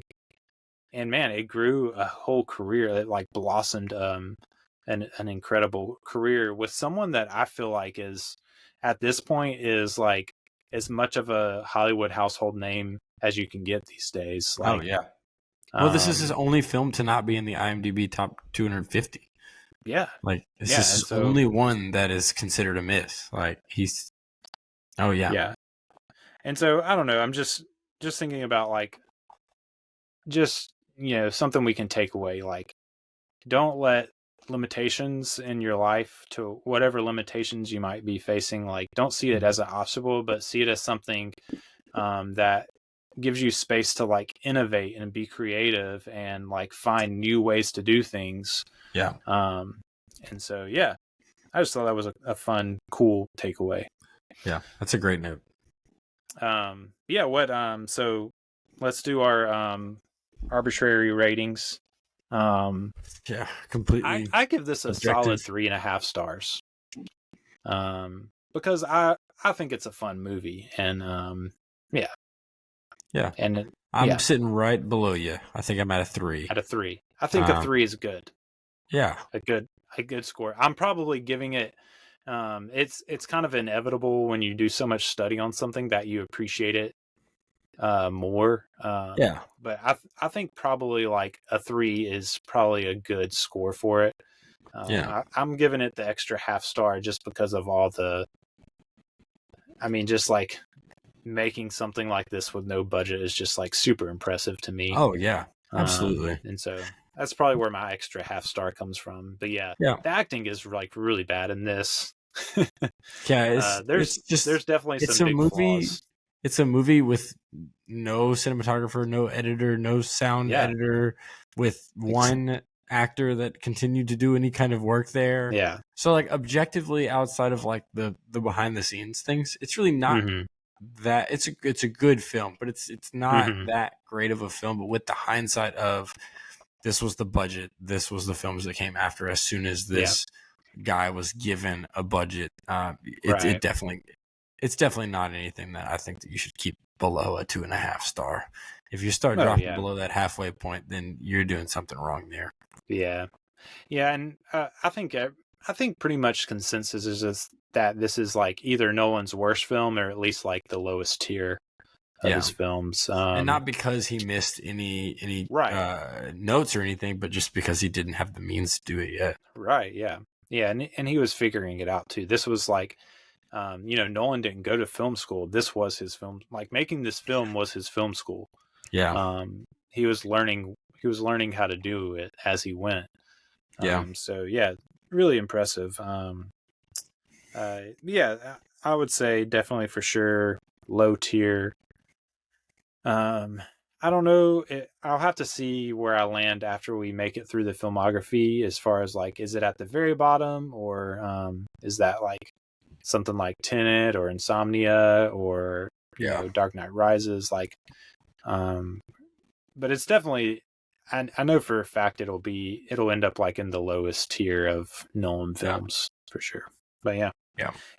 Next week we've got Memento, which should be really fun. I'm looking forward to that. It's been a minute since I watched Memento, and so I'm actually looking forward to it. Memento was the first one that I dove into after Interstellar. Okay, yeah. So I feel like that's a good memories. One. Yeah, I feel like that's a good, like, if you're getting into like the Interstellar, like popular, like Nolan film, then like jumping back to Memento is a really good place to start. It's a nice in between. It's not too far over the top, but it's not indie like this. But it still has that like noir feel. Yeah, I'm excited to hear y'all talk about it. Yep. So that'll be next week. For now, we're gonna take a quick break and come back with movie draft. The movie draft is back, baby, and draft. Yeah, I'm ready.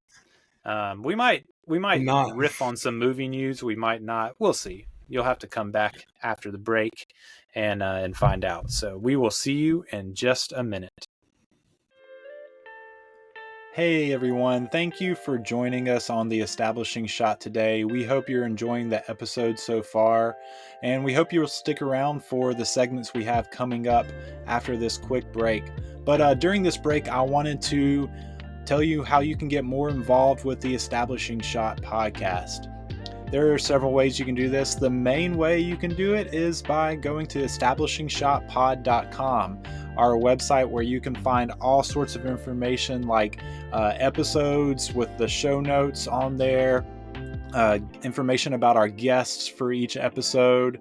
You can find reviews there. And there's a page where you can actually leave a review on the website if you want to. You can see all the platforms where the podcast is available, like Apple, Spotify, all the major podcast platforms, and even a link to our YouTube page where you can see a video version of the podcast. So please go to the website.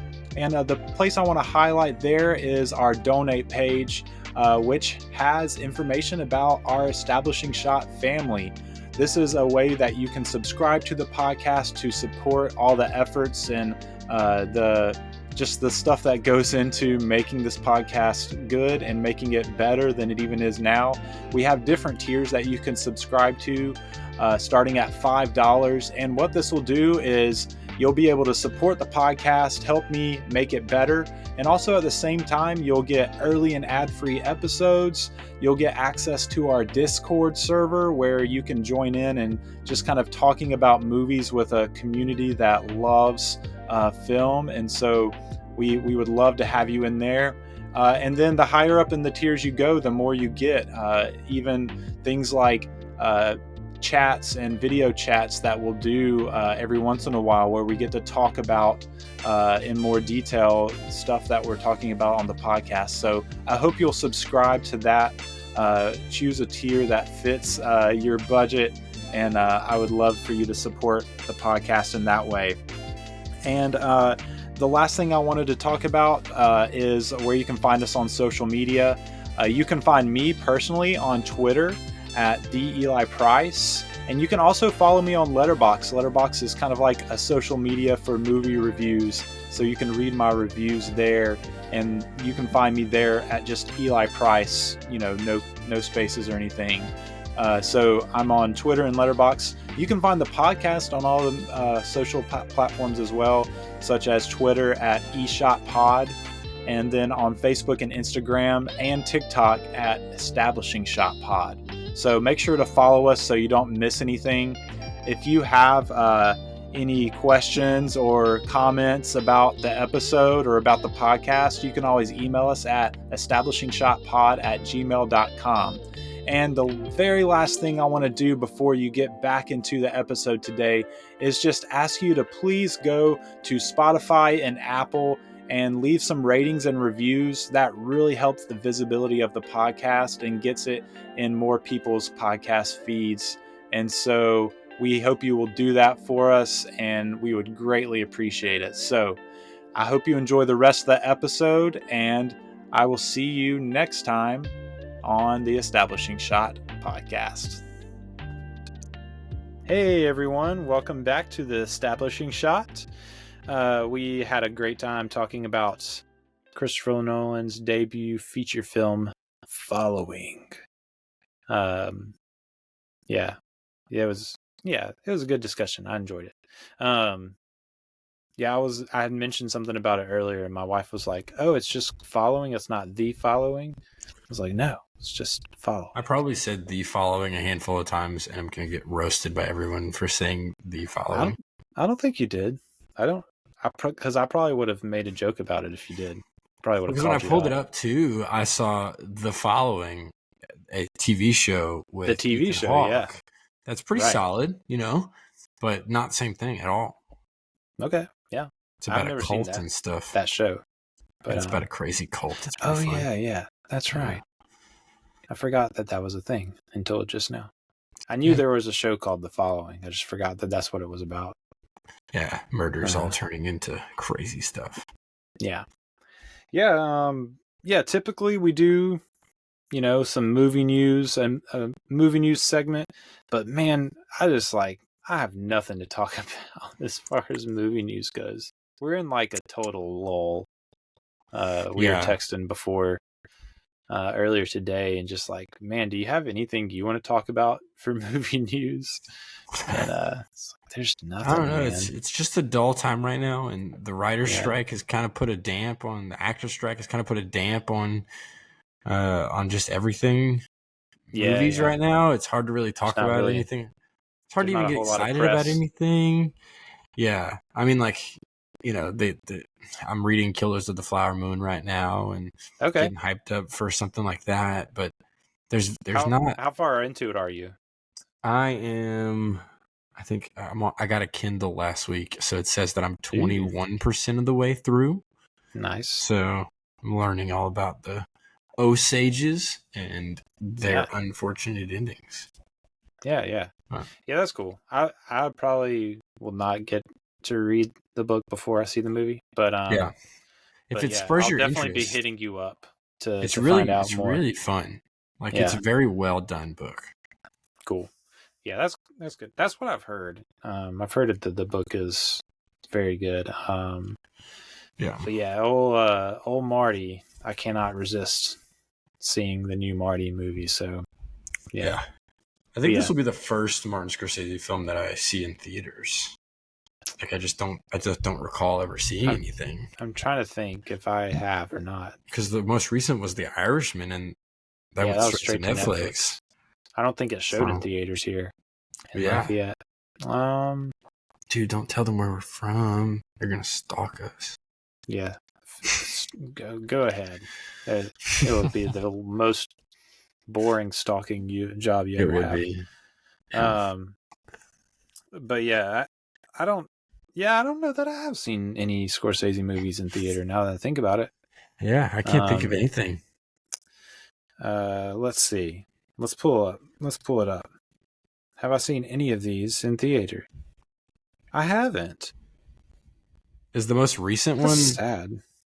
Before Irishman, what is it? Shutter Island, or am I too far back? Silence.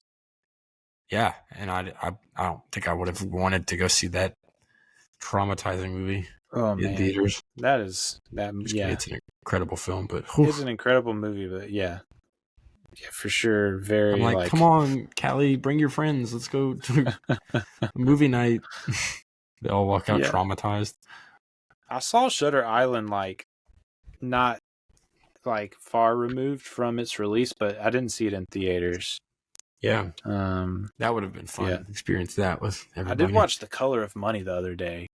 For the first time. Yeah, it was really good. It's it's almost like Paul Newman teaching Tom Cruise how to be like a charismatic movie star, but in the form of hustling billiards.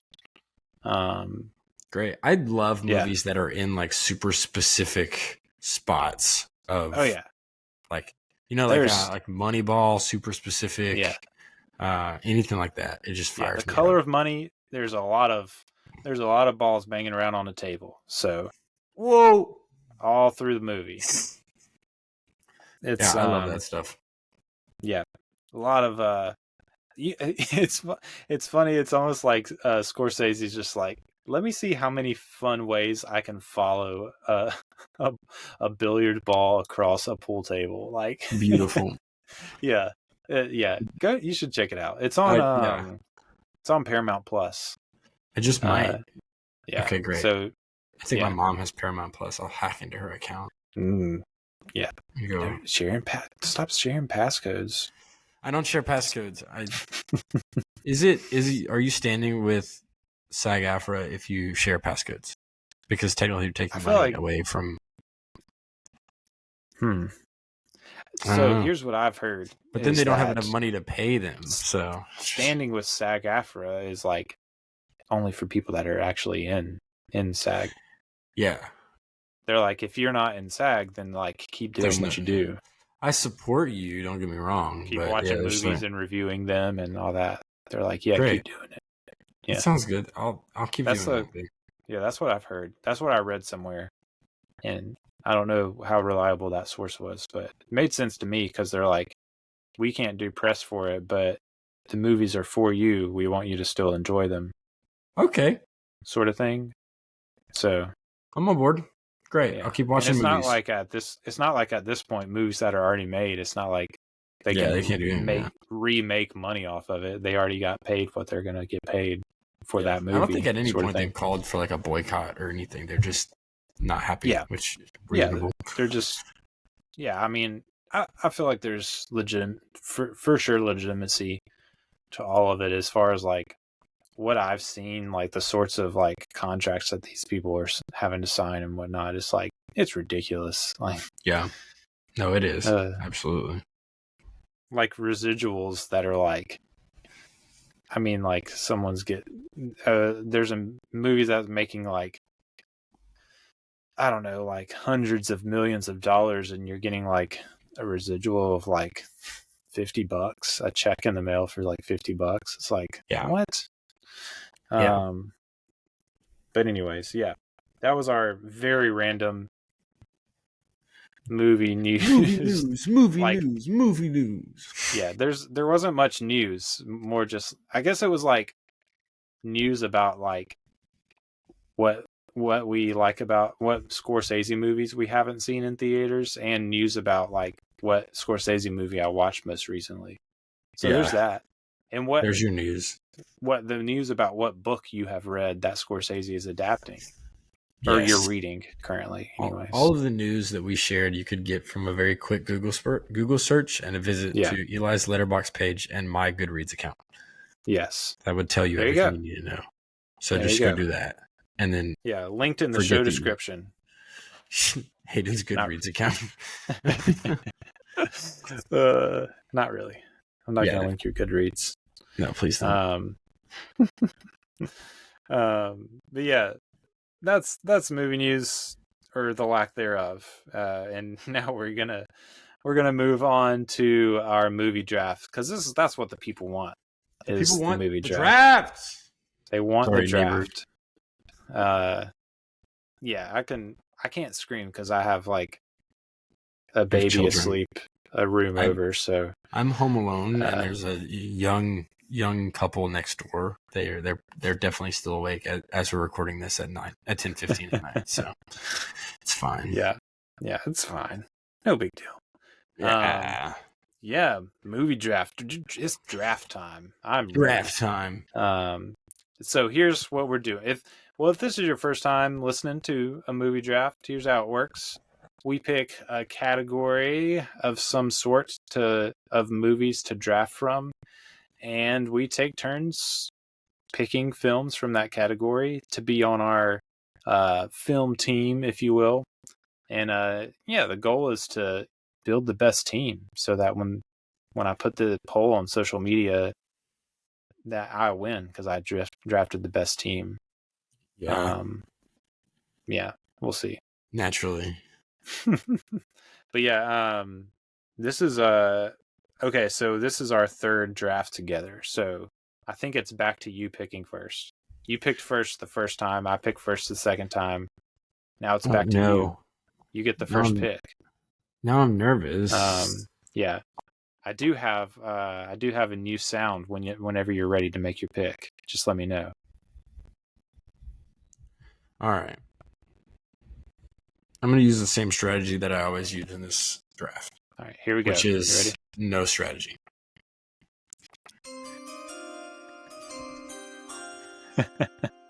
With the first pick, I'm going to take what's sat in the American moviegoers' minds as quite possibly the greatest film of all time until it was dethroned in some of the recent Sight and Sound news. I'm going to take Orson Welles' Citizen Kane.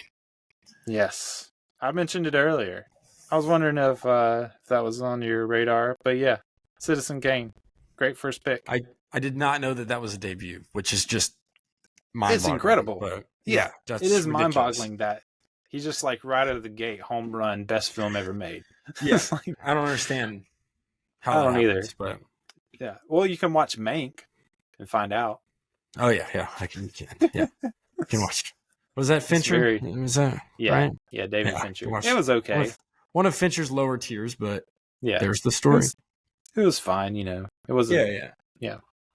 I mean, great pick. I mean, I think that is probably should be like the 101 for this category. Yeah, I think it's a pretty safe bet. Yeah. I'm going in. Man, it's one of those things like, man, I always run into this problem of my favorite ones are maybe ones that aren't going to win me the draft. But I also still want to pick my favorite ones. I'm going to follow suit and not pick a couple of my favorite ones and pick a more classic one. And I'm going to go with Cindy Lumet's debut in 12 Angry Men. Have you ever seen 12 Angry Men? I have not. That's one of the ones it's a great movie. I know. It's I need just to see good. It. I know. It's one of the ones where I was like, I'm not going to tell you that I haven't seen it and refuse to pick it because I haven't seen it, because then you just pick it as your last spot. And that would make me sad. Yeah. Yeah, for sure. Yeah, you don't want to reveal movies you haven't seen. Because that happened actually the last week for the last draft. JP kind of let slip that he had only seen one particular film from a director, and I was like, oh yeah, I can save this one for last in the draft then. Oof, man, that's tough. Yeah, that's tough.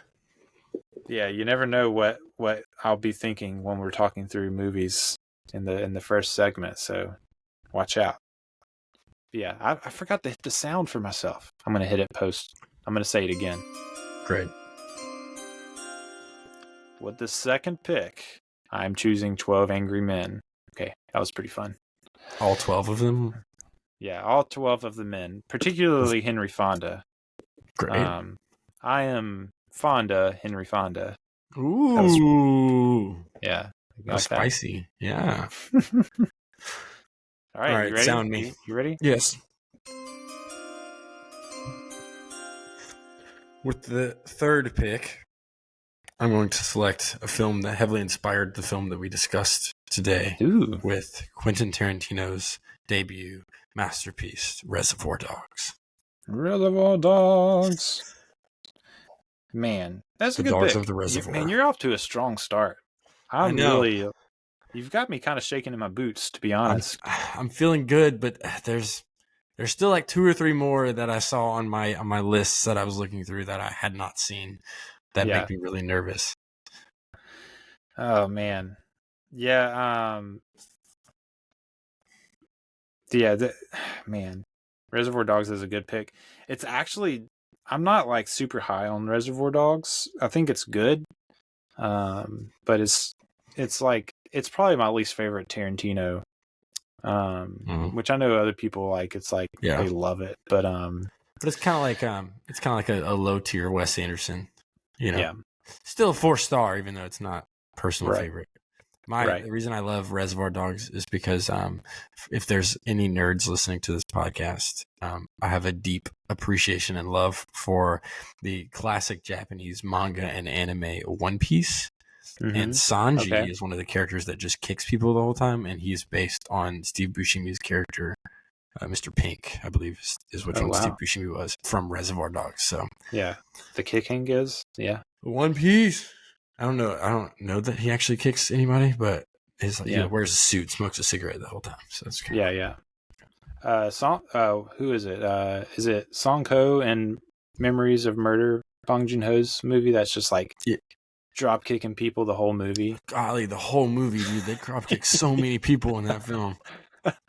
Like, oh man, in the Korean barbecue, just like taking people out. It's awesome. Oh, for sure, just taking people out. Yeah. Okay. Oh, I should mention, I forgot to lay down one of the rules that we decided on. Oh, yes. People are probably thinking, they're like, why didn't you take Lady Bird by Greta Gerwig? Or why didn't you take Get Out by Jordan Peele? And that's because we kind of decided arbitrarily that the director needed to have more than 3 films. Mm-hmm.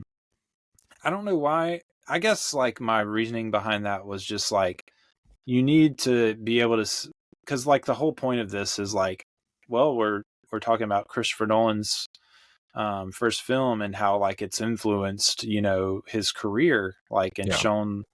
But like, if like you're only 3 movies in, it's kind of like hard to see that sometimes, and like, I don't know, it is very arbitrary. But I was like, well, let's kind of cut out some of the people to make this a little more interesting.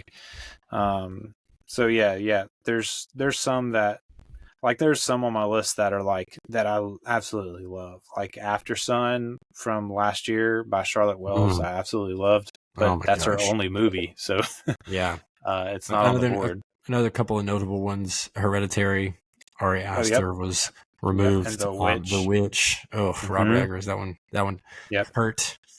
You know what other one? Synecdoche, New York. Not draftable.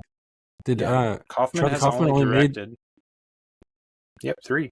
Synecdoche, New York, Anomalisa, and I'm thinking of Ending Things. Or there's only 3 directorial efforts. Yeah. Wow. Yeah, I was looking at it, I was like, man, no. Yeah. Well, that's one of the ones that I hadn't seen, so now it makes me happy that you can't draft that one. Can't even draft it. Yep. Okay. So, let's backtrack a little bit, since we had to take that aside to clarify the rules. Citizen Kane went first to Haydn, then I took 12 Angry Men, all 12 of them. And then Haydn took all of the Reservoir Dogs. The Dogs of the Reservoir. So yeah, I'm this 4th overall pick, my 2nd pick. The sound, don't forget the sound. The 4th overall pick of the director's first features draft, I'm selecting Michael Mann's Thief. Wonderful pick. That was on my list. Great pick. Oof. And just a great Thief, career. Man. Just a Thief. Fun movie. What a film. Right? Oh, like, yeah. I could watch everything. I could watch those like close-ups of someone like welding something welding through a safe, like sparks flying, like give me more of that in the movie theater. You know what I mean? James Caan just a joy. Oh yeah. Yeah. James Caan just like wreaking havoc up in those banks. You know what I'm saying? Like, that's what I want to see. Oh yeah. Man. It's a good movie. I actually watched that like probably less than a year ago for the first time. I was like, man, what a great start to a career. Thief. Yeah. Man. Anyways, that was my pick.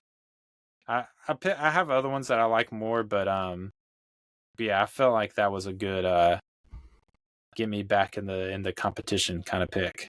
That's a great pick. That was definitely on my list. For sure.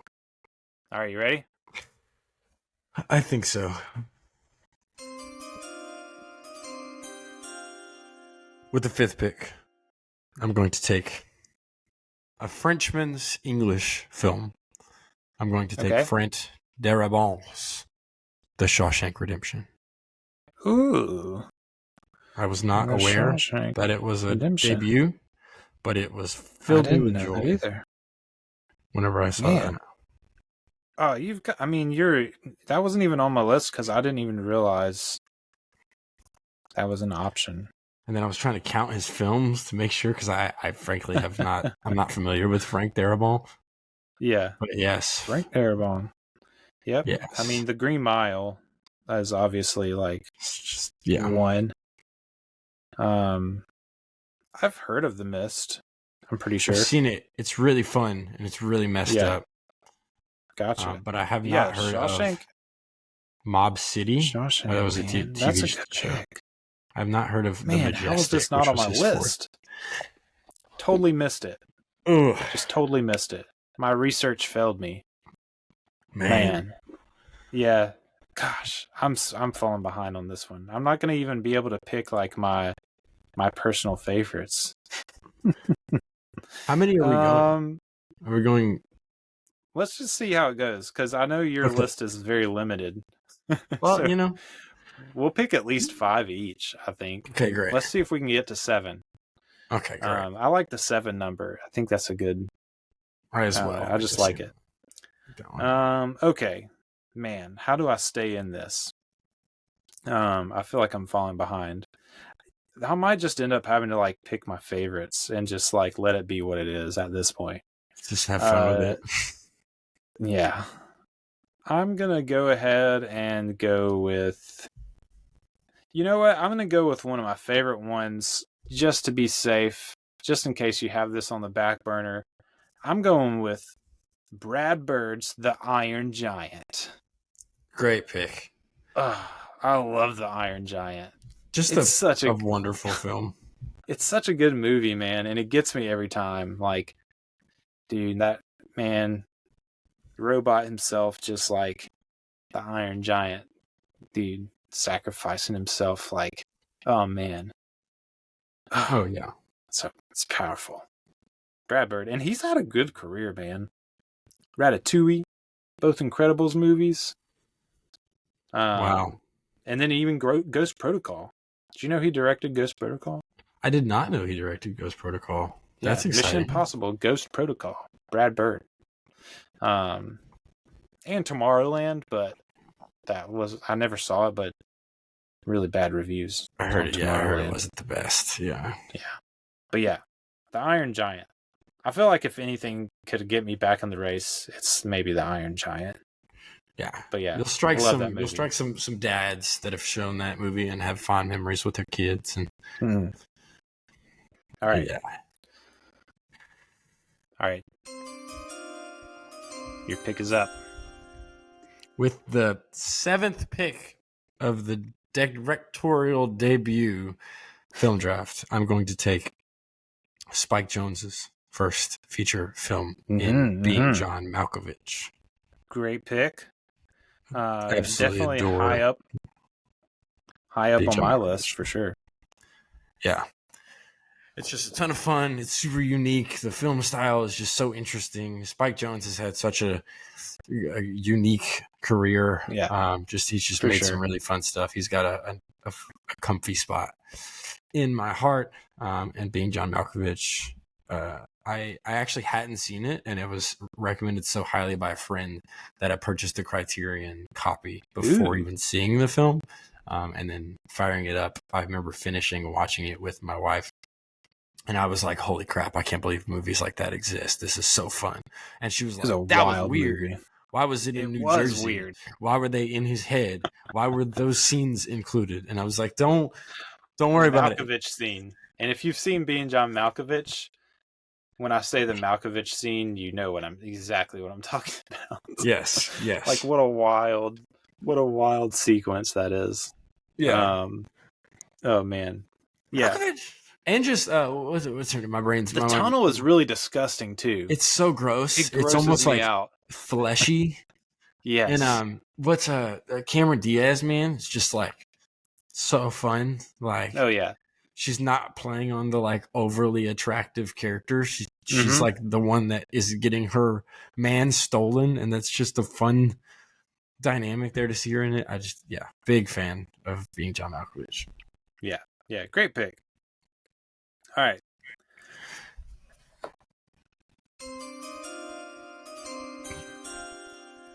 With the 8th pick of the draft, I'm going with This Is Spinal Tap.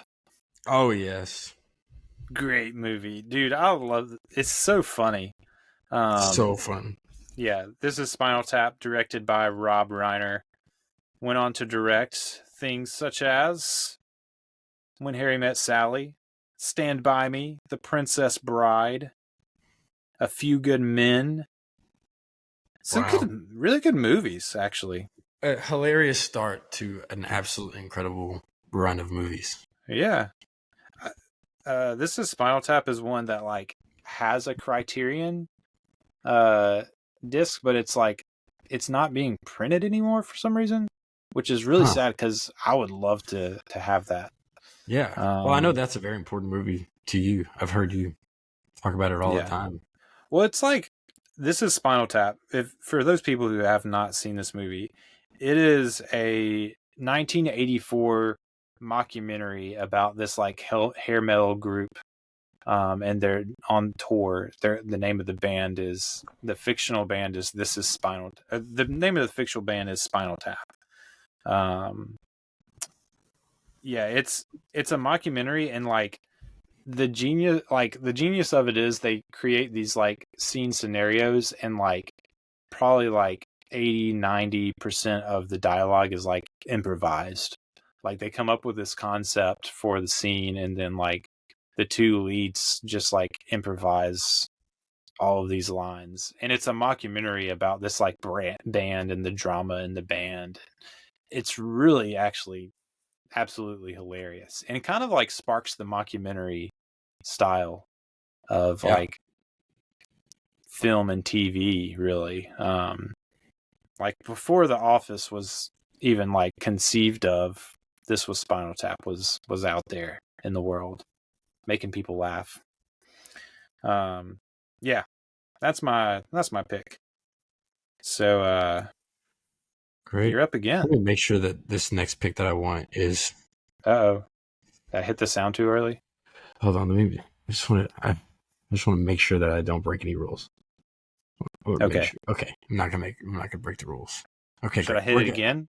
Hit it one more time. Intro. Let's go. With the 9th pick and my 5th pick, I'm going to take Alex Garland's directorial debut in a film that I love very deeply, Ex Machina. Ex Machina. Does he have more than 3? He's got... No, he doesn't. Sure? He's not credited for one of them. I'm so sorry. Run it back. He's not credited for one. Fine, I'll take a me pick. You took a you pick. I take a me pick. And my me pick is going to be a film that I picked in the last draft because I just love this film. And I'm going to just keep picking it as often as I can. And I'm going to take Sam Raimi's The Evil Dead. The Evil Dead. Actually, I love The Evil Dead. Did you take Evil Dead in the last draft? Or was it Army of Darkness? I took Army of Darkness. I took the third one. So now I just need to draft Evil Dead 2, and then I'll have the whole trilogy in my draft. The whole trilogy. Yeah, The Evil Dead. I still haven't seen those, so I need to get with it on those for sure. Yeah. As far as I know, great pick, but I haven't seen it, so can't really speak to it. But yeah, it's just Alex Garland. It's a film I love. It's not. I mean, he has Ex Machina. He has Annihilation. Am I missing one? And Men from last year. The rather disappointing Men. That's 3. Yeah, he did direct Devs, the miniseries, but that doesn't count. Yeah, they announced the film for him next year, and that was what threw me off because I saw that one announced for next year in the same list, and I was like, "Dang it!" Just missed it. That's fine. Anyway, Ex Machina, great film. Men didn't really do it for me. I was disappointed because I absolutely love Ex Machina and Annihilation. And Devs. Devs is a great little miniseries. I've never seen Devs. Did you? Oh, you need to see it. Nick Offerman is one of the leads, and he's like really incredible in it. Very different role than Parks and Rec, but yeah, really good. Yeah. Highly recommend. It's not like a big commitment because it's just like one miniseries, like one season, 8 episodes or so. Okay, sweet. Or maybe even less. So it's not a big commitment, and it's like really like an intriguing like sci-fi concept, I think. Okay. Great. Do you have enough to keep going? I think so. I could go to 7. Well, you have 7. Yeah, you have 5. I have 4. Yeah, let's go to 7. Let's do it. Great. Okay, so I need to do my 5th pick. This is going to be good because I need to really try to fit some good stuff in here. We're halfway through, so. With is this the 10th? The 10th yes, pick? Number 10. My 5th pick, I'm going to go ahead and go with Blood Simple, the debut of the Coen brothers. Another one that I unfortunately haven't seen. That was the third one that I had considered that I haven't seen. Yeah. Man, yeah.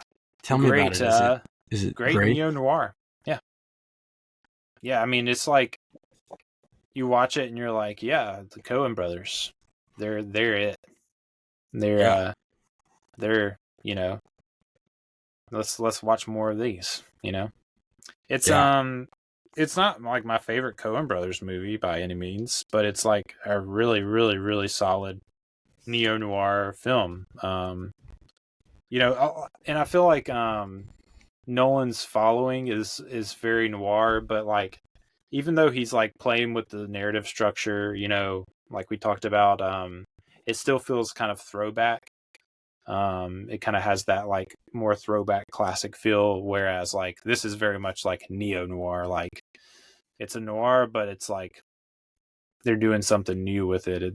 You know, it's very like modern. Yeah, another 1984 pick, man. Wow. This is Spinal Tap and Blood Simple, both in the same year.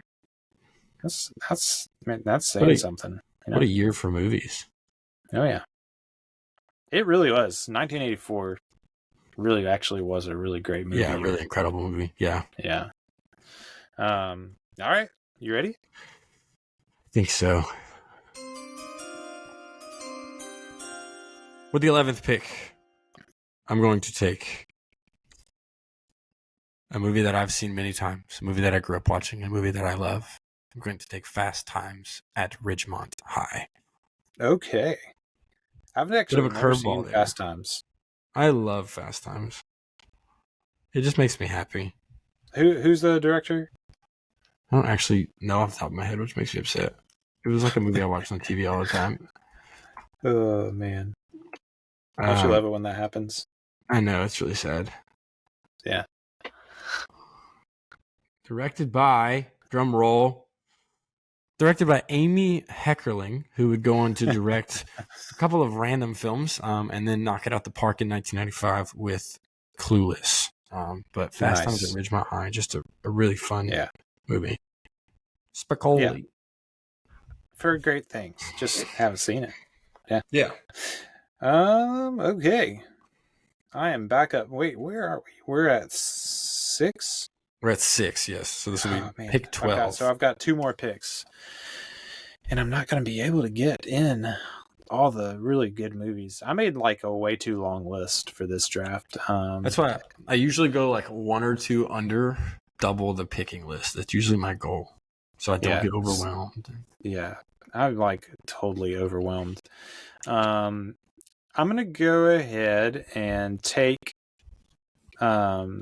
this one that I feel like you probably haven't seen and maybe a lot of people haven't seen, but this is going to be my main, like, I'm picking this so that hopefully people will like see it for the first time and then go watch it. And that is Rian Johnson's Brick. Brick. Oh, wait, hold on. Yeah, play your music. Back it up. With the 12th pick, I'm going with Rian Johnson's debut film, Brick.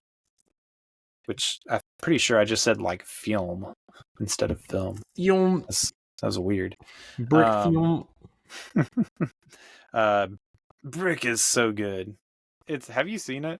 I have not seen Brick, unfortunately. Oh man, you've got like little boy JGL, Joseph Gordon-Levitt. I do love young JGL. Just delivering the most like bizarre like run of dialogues you've ever heard a teenager spout out in a high school movie.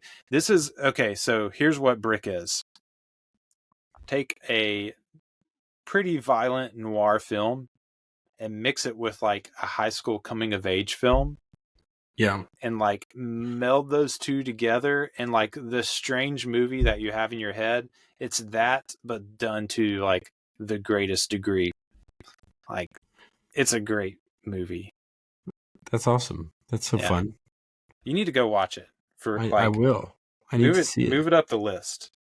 Okay, It's worth renting. It's not streaming anywhere right now, but it's worth renting for sure. I've got Blood Simple and Brick queued up. Brick is good. So Rian Johnson obviously went on to direct the likes of Looper, Star Wars: The Last Jedi, the 2 Knives Out movies with Daniel Craig. He's had a good career and is apparently going to just keep going. Great. Yeah, but Brick is actually my favorite Rian Johnson movie still, like to this day. Out of all these great movies, I like Brick the most. I think he started off probably too hot, in my opinion. Well, I've got a really funny curveball of a 7th pick. All right, let's do this. Might cost me. With the, what number are we on? 13th pick of the directorial debut draft, I'm going to come at you with a curveball. I'm going to come at you with a movie that was probably nowhere near your list, not even a hint of it. But I'm going to take the legendary Tyler Perry's first directorial debut with Medea's Family Reunion by Rain. Medea is on the list. Probably the only time Medea will make it to a draft list. But Medea's Family Reunion. I've never seen any Medea movie. Boom. Tyler Perry. That might win you the draft. That might be like the pick that wins you the draft right there. I'm trying to get me a curveball. The Medea hive is coming out to vote. Yes. If you're a part of the Medea, I was trying to find a fun name for like the Medea. If you're the Medea family, you can come to the Medea's Family Reunion with me and my draft pick. I love it. I've never seen any Medea movie ever. My cousin is in the Christmas one. My cousin is he's an extra. I mean, I don't even know if you see him, but he's in there. Shout out to Foster, extra in the Medea Christmas movie. They shot it in part of it in McDonough, Georgia, which is where the area that I'm from originally. Fun fact, just as I'm scrolling through this Wikipedia page, Tyler Perry is the 4th highest listed name in Gone Girl, which is I forgot the 4th billed name in Gone Girl. So I'm just scrolling through. He played a pretty significant role in that movie, from what I remember. Was he like the FBI or something? I don't know. People are gonna get mad at me for not remembering. It's been a long time. Yeah. Oh man. Tyler Perry. So here's where I'm really man, where do I go? Because I don't know. There's some really good movies still out there. We'll do honorable mentions to throw in all these other great movies. Love that. Yeah. There's one movie that I feel like probably should be picked. That's not as high as others on my list. Man. Oh man, this is really hard. Okay. I'm going between 2 picks. One movie I like more than the other, but the other might be a more recognizable director. So, I'll do this. I'll go ahead and draft my favorite of the 2, since I've already lost this draft, I think. And we'll just talk about honorable mentions later.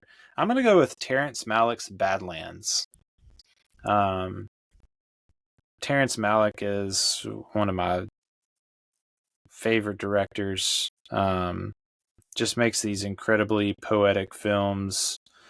But yeah, Badlands is it's an interesting movie. It stars Martin Sheen as this he's kind of like, it's basically like a bit of a Bonnie and Clyde-ish kind of movie. But they're like younger. It's Martin Sheen and Sissy Spacek kind of like on this like road trip after there's someone is killed, kind of like trying to escape the law sort of thing, and they're on this road trip, and it's really like So like Malick is just like obviously known for his like just beautiful visuals. Yeah. And it's this like really like strange, dark, like weird story, like character kind of study. But with the background of this like beautiful, like wide open, like Midwest landscape that's like, and just incredibly beautiful. And so it's, I don't know. It's not my favorite Malick, but just like a really fantastic first like debut feature film. And like sort of like others that we've talked about through this draft, just like kind of shows, I don't know, like tinges of what the rest of their career will kind of look like as far as like the movie types of movies they make. So yeah. Badlands by Terrence Malick. I haven't seen it, but any Terrence Malick pick is a good pick. So yeah, for sure. That's what I was talking about last week with JP. He kind of let loose that he had only seen one Malick film, and so I ended up with being able to snag The Tree of Life, which is one of my favorite films ever made. So yeah, with the last pick of the draft. Oh man, it was glorious. Wow, that's so sad. Yeah, Badlands is a great movie. I wouldn't move it up as high as Brick in your watch list, but you should put it up there. I probably like it more than or about the same as Blood Simple, right there. With it. Yeah. Did you have any honorable mentions? Whatsoever? I have a handful of honorable mentions. Yes. Lay them on me, and then I'll throw all mine out. I'll also mention some of the ones that I really wanted to pick, but they just didn't direct enough things. Napoleon Dynamite, really unfortunate. Jared Hess only has 3 movies. Couldn't snag Napoleon Dynamite. Yeah. The Blair Witch Project was a one and done film for the duo that directed Blair Witch Project. Such a good movie, which I really love. I love horror movies, so there's a handful of horror movies. Jared Hess has more than 3. Does he? Yeah. Oh. He has 4. Oopsies. At least. Oh, great. 5. Oh, wow. Yeah. Great. I was wrong. You totally could, because I had Napoleon Dynamite. I was thinking about it at one point, but didn't go with it. Okay. I drafted it, I'm pretty sure, in a comedy draft, so I was like, I don't want to draft that again. Yeah. Adam McKay's directorial debut, Anchorman, The Legend of Ron Burgundy, was another that was on my list. Yeah. That's beautiful. I also drafted that in that same comedy draft. Yeah. So you were checking it off in the comedies draft. Yeah. Another horror film, James Wan, the popular horror director. He's done a handful of different things. He did The Conjuring, all the Conjuring universes and stuff like that. Oh, okay. Yeah. He most recently did, I think, Malignant was James Wan. But he opens up with the banger of Saw, just a classic all-time horror film. Monsters Inc. I don't actually know who directed Monsters Inc. I don't have that off the top of my head or in my notes. But he would go on to direct a handful of the Disney Pixar films. Yeah. Monsters Inc. being the first. I'm pulling it up on the old letterbox machine. Oh, it's Pete Docter. Pete Docter I love. Yeah. I love every Pete Docter Pixar movie. But yeah. I don't know that I would have picked Monsters Inc., but it probably would have helped my yeah, might have snagged some people drafts. Yeah, for sure. Maybe the Iron Giant will get enough people from the animated side. Legally Blonde, another debut. I thought about that one. Yeah, we watched that. I watched that the other day with my wife. Yeah, I thought about snagging it for the female audience. Let them feel seen, that we're not just a bunch of bro cinephiles. And then lastly, just one of the greatest films of all time, directed by Conrad Vernon, who would go on to direct Monsters vs. Aliens, Madagascar 3, and Penguins of Madagascar. He just directorial debuts out with the banger that is Shrek 2, the best Shrek film. So those are some honorable mentions that I had. A lot of them were like a bit too goofy, and I decided to go the Medea route. But what are some that you had? What are some that you would like to mention. So you started with ones that didn't qualify. I'll do a few of those. I mentioned After Sun, Charlotte Wells' debut. Oh, just bumped the mess out of my mic. My bad. Mm-hmm. Another that is also like a single movie, 2019 Sound of Metal by Darius Martyr. Oh yeah, incredible! I loved that film. Just a great film. Yeah. The Last Black Man in San Francisco, Joe Talbot, another 2019 film. I'm pretty sure that's his only feature. Columbus by Kogonada. He came out with After Yang. Was that last year or 2 years ago? Yes, 2 years ago. Yeah, After Yang was a great movie. But Columbus was an incredible movie too.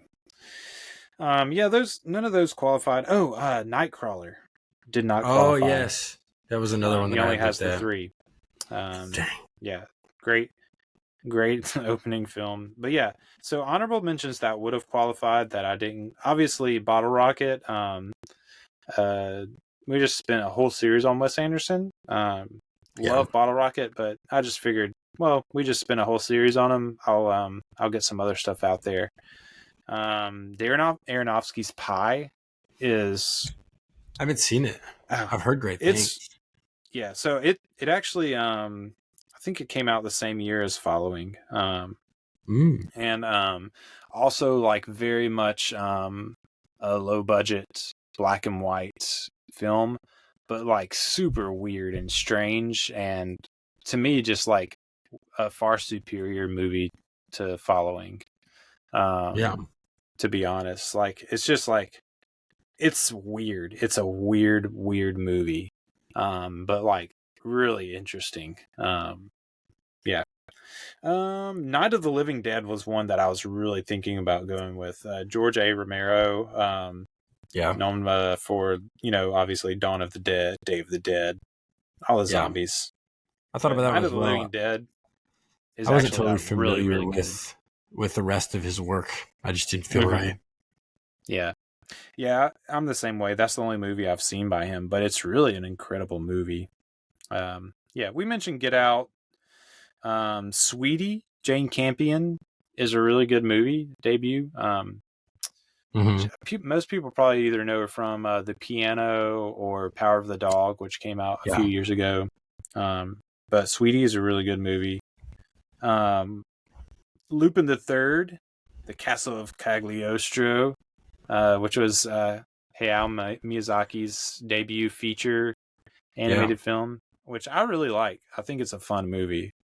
I had Tales from the Earthsea, his son's directorial debut. I had that one on my list, but I don't think that he has enough films to qualify. Yeah, there's a lot of good. J.J. Abrams opened up with Mission Impossible 3, which is I really like Mission Impossible 3. Oh, Monty Python and the Holy Grail. I did not take it. That one was on my list. Some people might think that's a misstep, but it's also weird because it's got the double directors going on. Kind of hard to. I don't know. Wong Kar-wai's As Tears Go By is a really good movie as a debut. How about this? The 40-Year-Old Virgin, Judd Apatow swinging onto the scene with Steve Carell. Just the king of comedy right there, that man. Absolutely. I forgot to mention one that did not qualify, which was Paranormal Activity, which I really like. Yeah, I love the Paranormal Activities. I wish that Bong Joon-ho's directorial debut was Memories of Murder, but it was in fact Barking Dogs Never Bite, which is not anywhere near as good as Memories of Murder. Yeah, I'm not familiar with that one at all, but that was one I looked at. I've seen it. It's fine, I guess. Yeah. You can throw way back to the likes of Charlie Chaplin with The Kid and Buster Keaton with 3 Ages. Both okay movies to start off their incredible careers. Jean-Luc Godard's Breathless, which is a beloved film among cinephiles, really serious movie lovers. I watched it not that long ago. I thought it was really good, but not my favorite. Yeah, but, I'm not very familiar with it, so I noted it, but I also had George Miller's Mad Max, obviously, on my list, but I'm not like huge on the first Mad Max.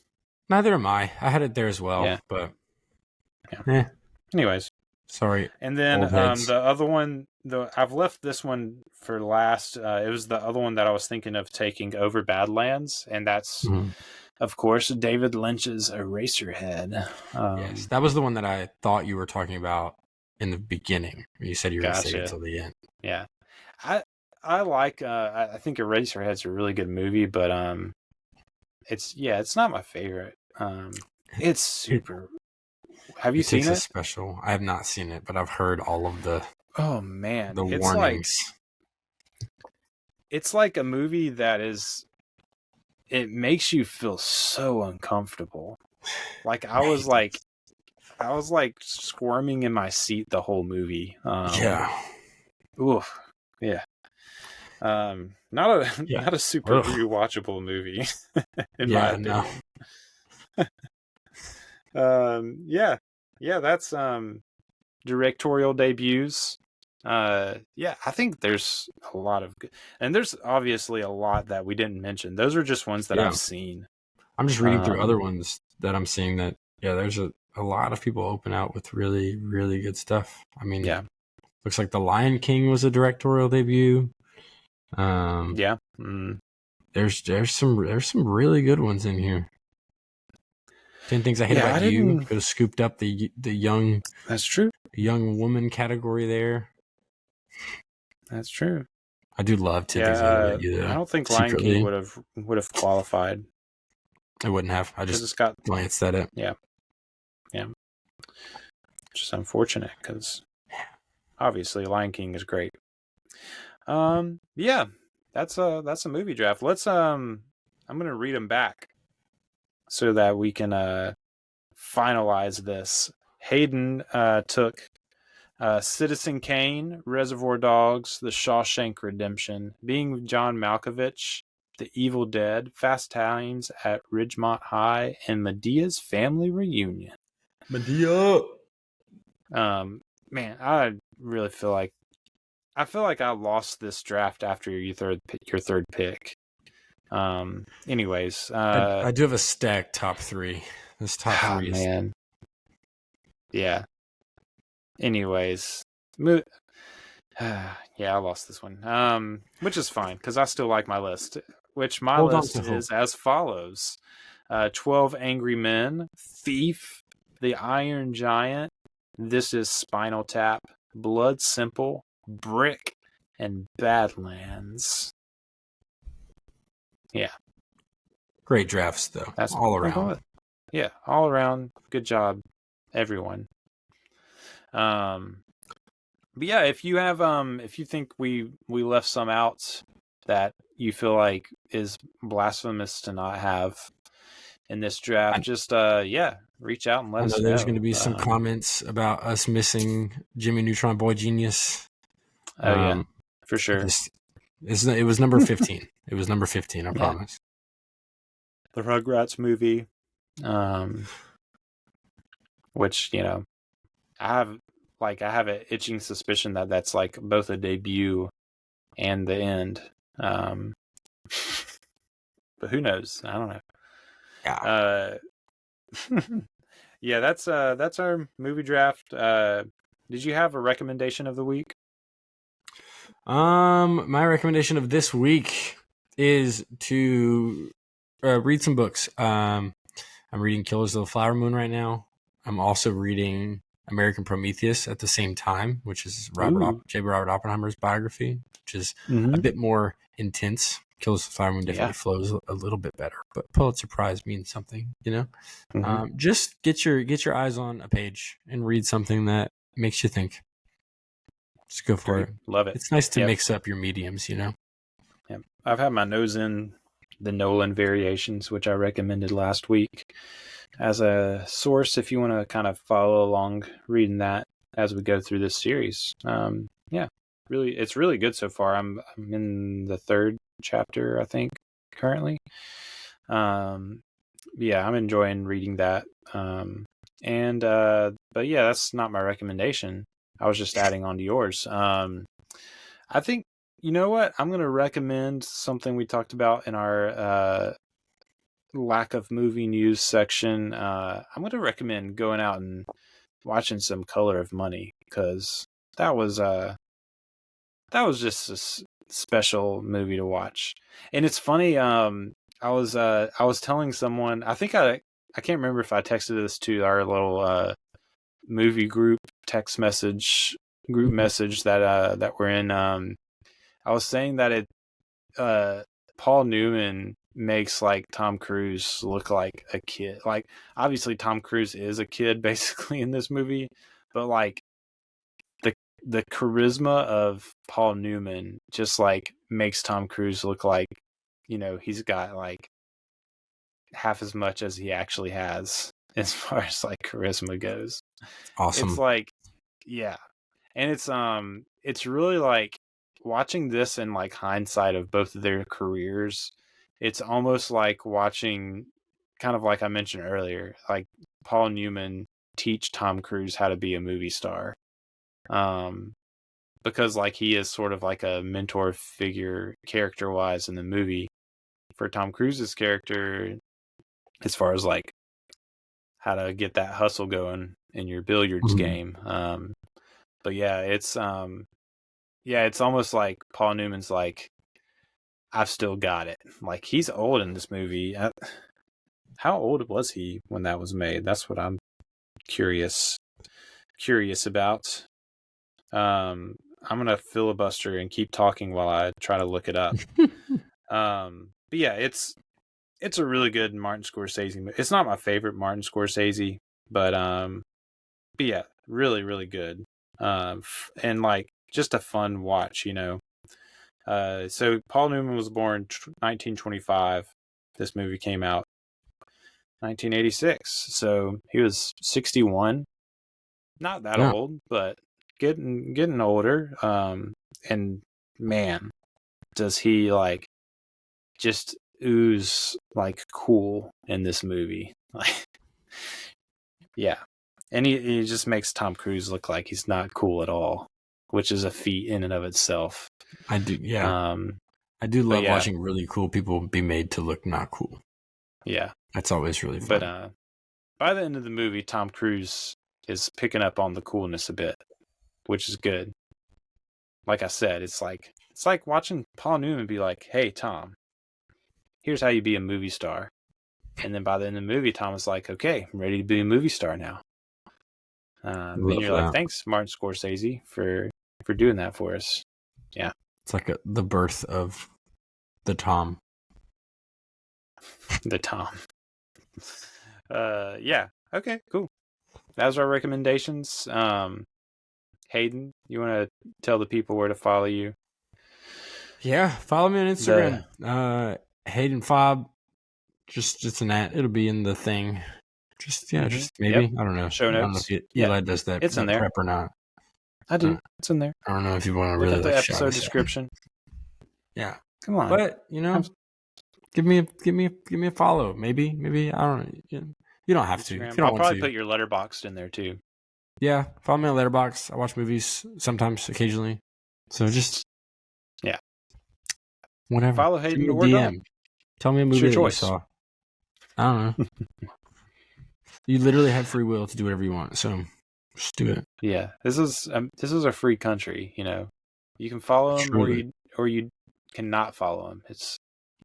Does your podcast audience extend outside of the United States? Because then it has a potential to not. It does actually. That's true. It does. So when I look at the Spotify stats, sometimes I'm like, Netherlands. I'm pretty sure it's a free country, but yeah, they're free over there. I mean, like North Korea. Not a whole lot of countries that aren't very free these days, are there? Yeah, we've kind of done that. I haven't seen North Korea on the list. But the year is young, the day is young. Who knows? What would you do if you just like the next month's episode, like a BFI Sight and Sound, just newspaper comes out or magazine comes out, and the headline is just like Kim Jong-un finally speaks out on film and says that the establishing voice in film today is the Establishing Shot podcast. Yeah. What would your reaction be real time? Real time, my reaction would be bad press is still press, and even bad press is good press. So you just find out that there's like one radio station in North Korea and it's just playing your podcast just on loop. Yeah, keeping the people hypnotized. Under control. But then they can't watch the new movies that we're watching. So the Netherlands is my number 2. United States 95%. This is just Spotify stats though. Yeah. It doesn't pick up. Like most of the listeners are on Apple. But yeah, Spotify stats 2% Netherlands. 95% US, 2% Netherlands. Shout out to everyone the Netherlands. Netherlands. Whoop, whoop. If you're listening from the Netherlands, shout out to you. We love you. Only European country that I've actually been in. But just the airport on a layover. So shout out to the Netherlands. You know, I got to spend a night in Amsterdam. It was lovely. It was a great city. Yeah. Yep. Had a layover in Amsterdam. Loved it. Great airport. Yeah. You guys are awesome. You're probably not actually listening, but if you are, we love you. That's it. That's the podcast. We did it. That's the pod. Yeah. We look forward to seeing you again next week for Memento. Christopher Nolan is sort of his breakthrough movie. I'd say, at number 2, I would say. So yeah. So look forward to discussing that. But until then, this has been the Establishing Shot. And for me, Eli Price, and Haydn Fabre, we will see you next time, and we look forward to it. Have a good one. Thank you so much for joining us on the Establishing Shot today. We hope you enjoyed the episode and got a lot out of it. Make sure before you go to like and subscribe on all your podcast platforms, and especially on Spotify and Apple. If you could leave a rating and review, that would greatly help the visibility of the podcast, and I would greatly appreciate it. Again, if you go to establishingshotpod.com, you can find out all you need to know about the show, where to find us on the social media platforms, where to find us podcast-wise, YouTube, and you can even leave a voicemail there on the website on the right side of your screen. So click that if you want to give a comment or ask a question about the show. Just feel free to leave a voicemail. We'd be happy to feature that on the show. And also, if you just want to email rather than leave a voicemail, you can email us at establishingshotpod@gmail.com, and we would be happy to answer your question there or feature a question or comment on the show if it pertains to the episodes. So please do that, and we would love for you to join the Establishing Shot family. You can, again, find where to do that on the donate page at establishingshotpod.com. We hope you have a great week, and we look forward to seeing you again next time. We were happy here. For a little while. But look, I figure it this way. Better to be king for a night than schmuck for a lifetime.